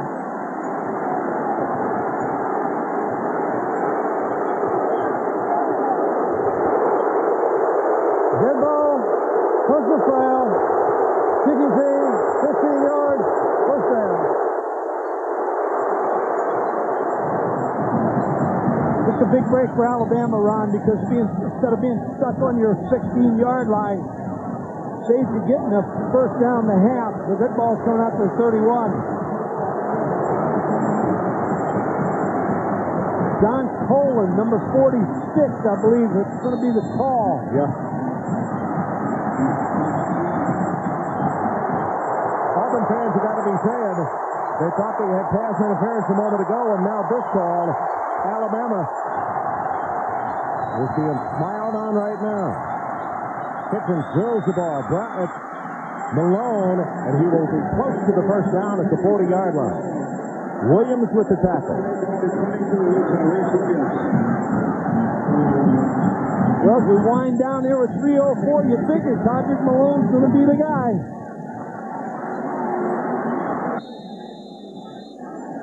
Freddie Kitchens, the sophomore, tries to put his name in the book here.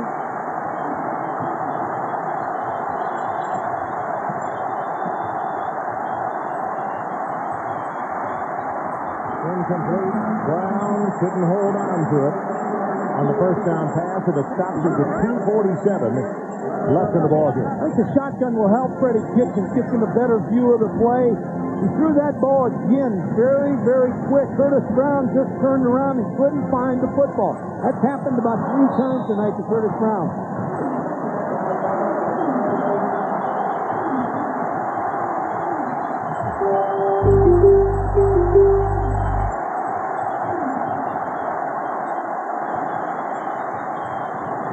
Got it and then stepped out of bounds in Auburn territory. Melton with the cover, but he threw it perfectly. Just wonder what's going through Gene Stallings' mind with 2:41. This is his last game as a head coach of Alabama. He's really close with his players, and I can imagine the thoughts going through his mind right now.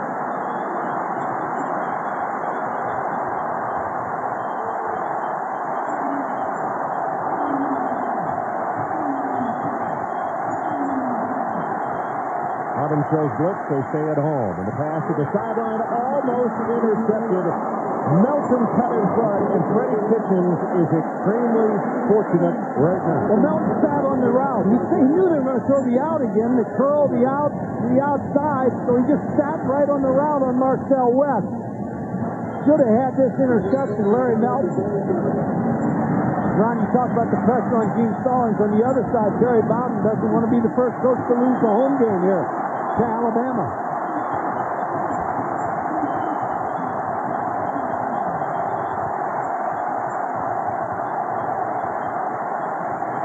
Second down, Kitchens going to run. Terry Solomon was the first man to get there, and now with his third down, and Alabama needs to take this football just inside the 38-yard line.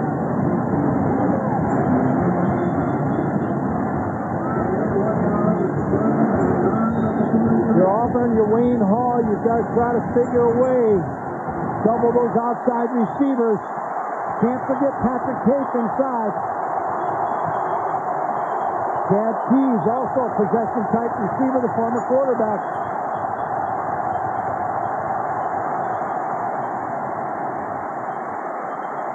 Caught by West. fighting inside the 35-yard line, and it's a first down for Alabama. Martavius Houston holding on. Corners aren't getting any help from Auburn. They're on the islands on the outside. Del McGee versus a really impressive Marcel West. Freddie Kitchen really makes this play because he was trying to go in to Curtis Brown on the left side. Came back, but because he's got such a strong arm, Ron, he's able to do that. Look one side, be able to come off and throw the ball the outside on the other. Del McGee took too much of a gamble there. That could have cost him a touchdown.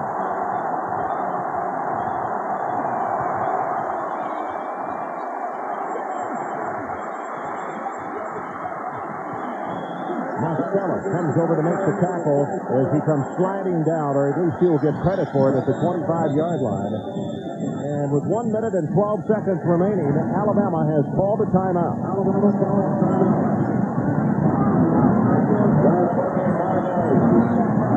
So, I'll tell you what let's do. We have a timeout. Let's check in at Colorado Springs with Brad Nessler at the beginning of that Notre Dame and Air Force game. Brad. All right, Ron, we've got 9:18 left in the first quarter here from Colorado Springs and Falcon Stadium. And the Falcon fans out to watch as Air Force takes down the 8th-ranked team in the country. And a bowl game riding on this for Air Force. And everybody knows the importance in the alliance situation for Notre Dame. And that young man making his first start, Thomas Krug, the quarterback for Notre Dame. And on second down and 8, we might see him throw for the first time, except they're going to whistle it dead. Notre Dame is already showing a new formation they haven't showed at all this year. Mark Edwards playing the other tight end, trying to keep the Air Force undersized linebackers not having open space on the edge of the formation. Little change up for Lou Holt. 2 weeks to prepare. Lou Holt's pretty good. Dead ball. Full start on the offense. Second down. So that'll back it up to the 16-yard line as we send it back to Ron Franklin. Ron? Okay, Brad. Okay, Brad, our situation. It is second down and short, about a yard and a half. Terry Bowden looking on. His ball club had forged into the lead 31-27. About to go under a minute to play, and Pickens on a scramble is hit by Spike. And now it's going to be third down. Right now, I think he lost about a half yard on the play, did he not? Yeah, they've got to move a little bit quicker than they're moving right now. Get their formation. They still got one timeout, but they don't want to burn it right here. Now it's important also to pick the first down up. They're spending far too much time here getting set up. This is a sophomore quarterback for you. From the shotgun, James the pass, complete. Patrick Malone, and he will have the first down at the 22-yard line as Melton was holding on. Gene Stallings is trying to officiate over there also because he wants that timeout call on the first down to get to 6. Alabama's got to get to the line of scrimmage. On the other side, you got Terry Bowden who's in. Back to his defensive people. Auburn by 4. You see the clock working down. 32, now 31. Going to the end zone. Brown is there. Caught it out of bounds.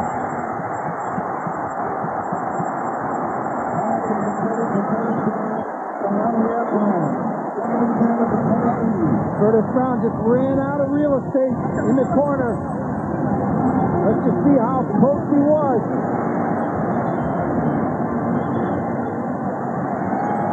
Yep, good call. Out of bounds. Officials have done a nice job because they're playing one short. One official got injured early in the ball game. They're trying to make up for him. A good call. Second down, 21 seconds left.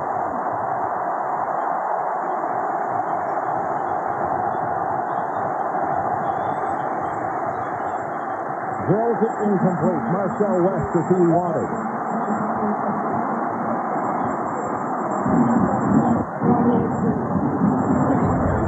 Tonight's piece of players of the game from Alabama, Patrick Malone, you see his numbers, and from Auburn is Patrick Nix. That is a part of their continued effort to further the development of amateur athletics. Visa proud to donate $1,000 to each of these universities and $1,000 to the U.S. Olympic team on behalf of these athletes. Third down. 16 seconds left in the ball game.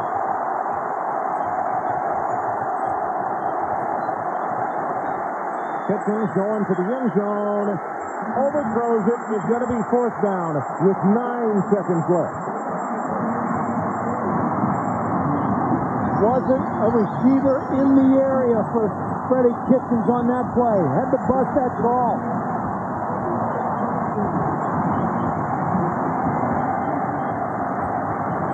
Look at these seniors. And they're just holding on for dear life. For Nick, a feeling that, you know, you're helpless because you can't go out there, but you're pulling so hard for your teammates, and Alabama has just burned their final timeout. 31-27 with 9 seconds left. We talked about it at the start, but when you get in a rivalry situation, you live with this game for 365 days, the results of this ball game. That's why it's so important. It's important in recruiting, but it's important to your fans more so than anything. But you talked about seniors wanting to go out with a win over the rival. So these last 9 seconds, mean an awful lot to these players on both sidelines. This is something you prepare for and you play for, and you started practice in August and lifting those weights back in December to get to this point. Players up, pacing on both sides. Obviously, nobody in the mood to really sit around in this one. They're going to come as close as they can to the field and just try to send some positive vibes out there. Now the players asking the students to stand up and cheer louder. I'm not sure that's physically possible.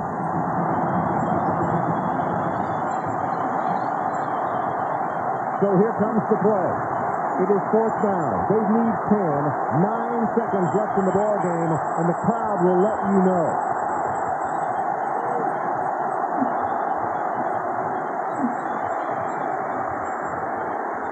Incomplete.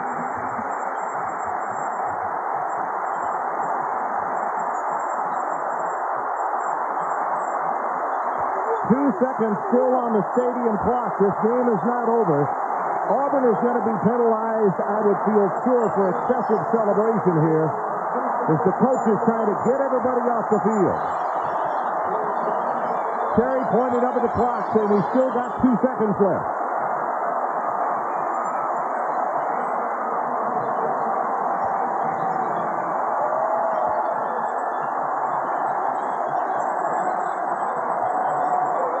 Last attempt, Ron, just no one really around Chad Key. Ball thrown too far by Freddie Kitchens, and the reaction of the winning coach.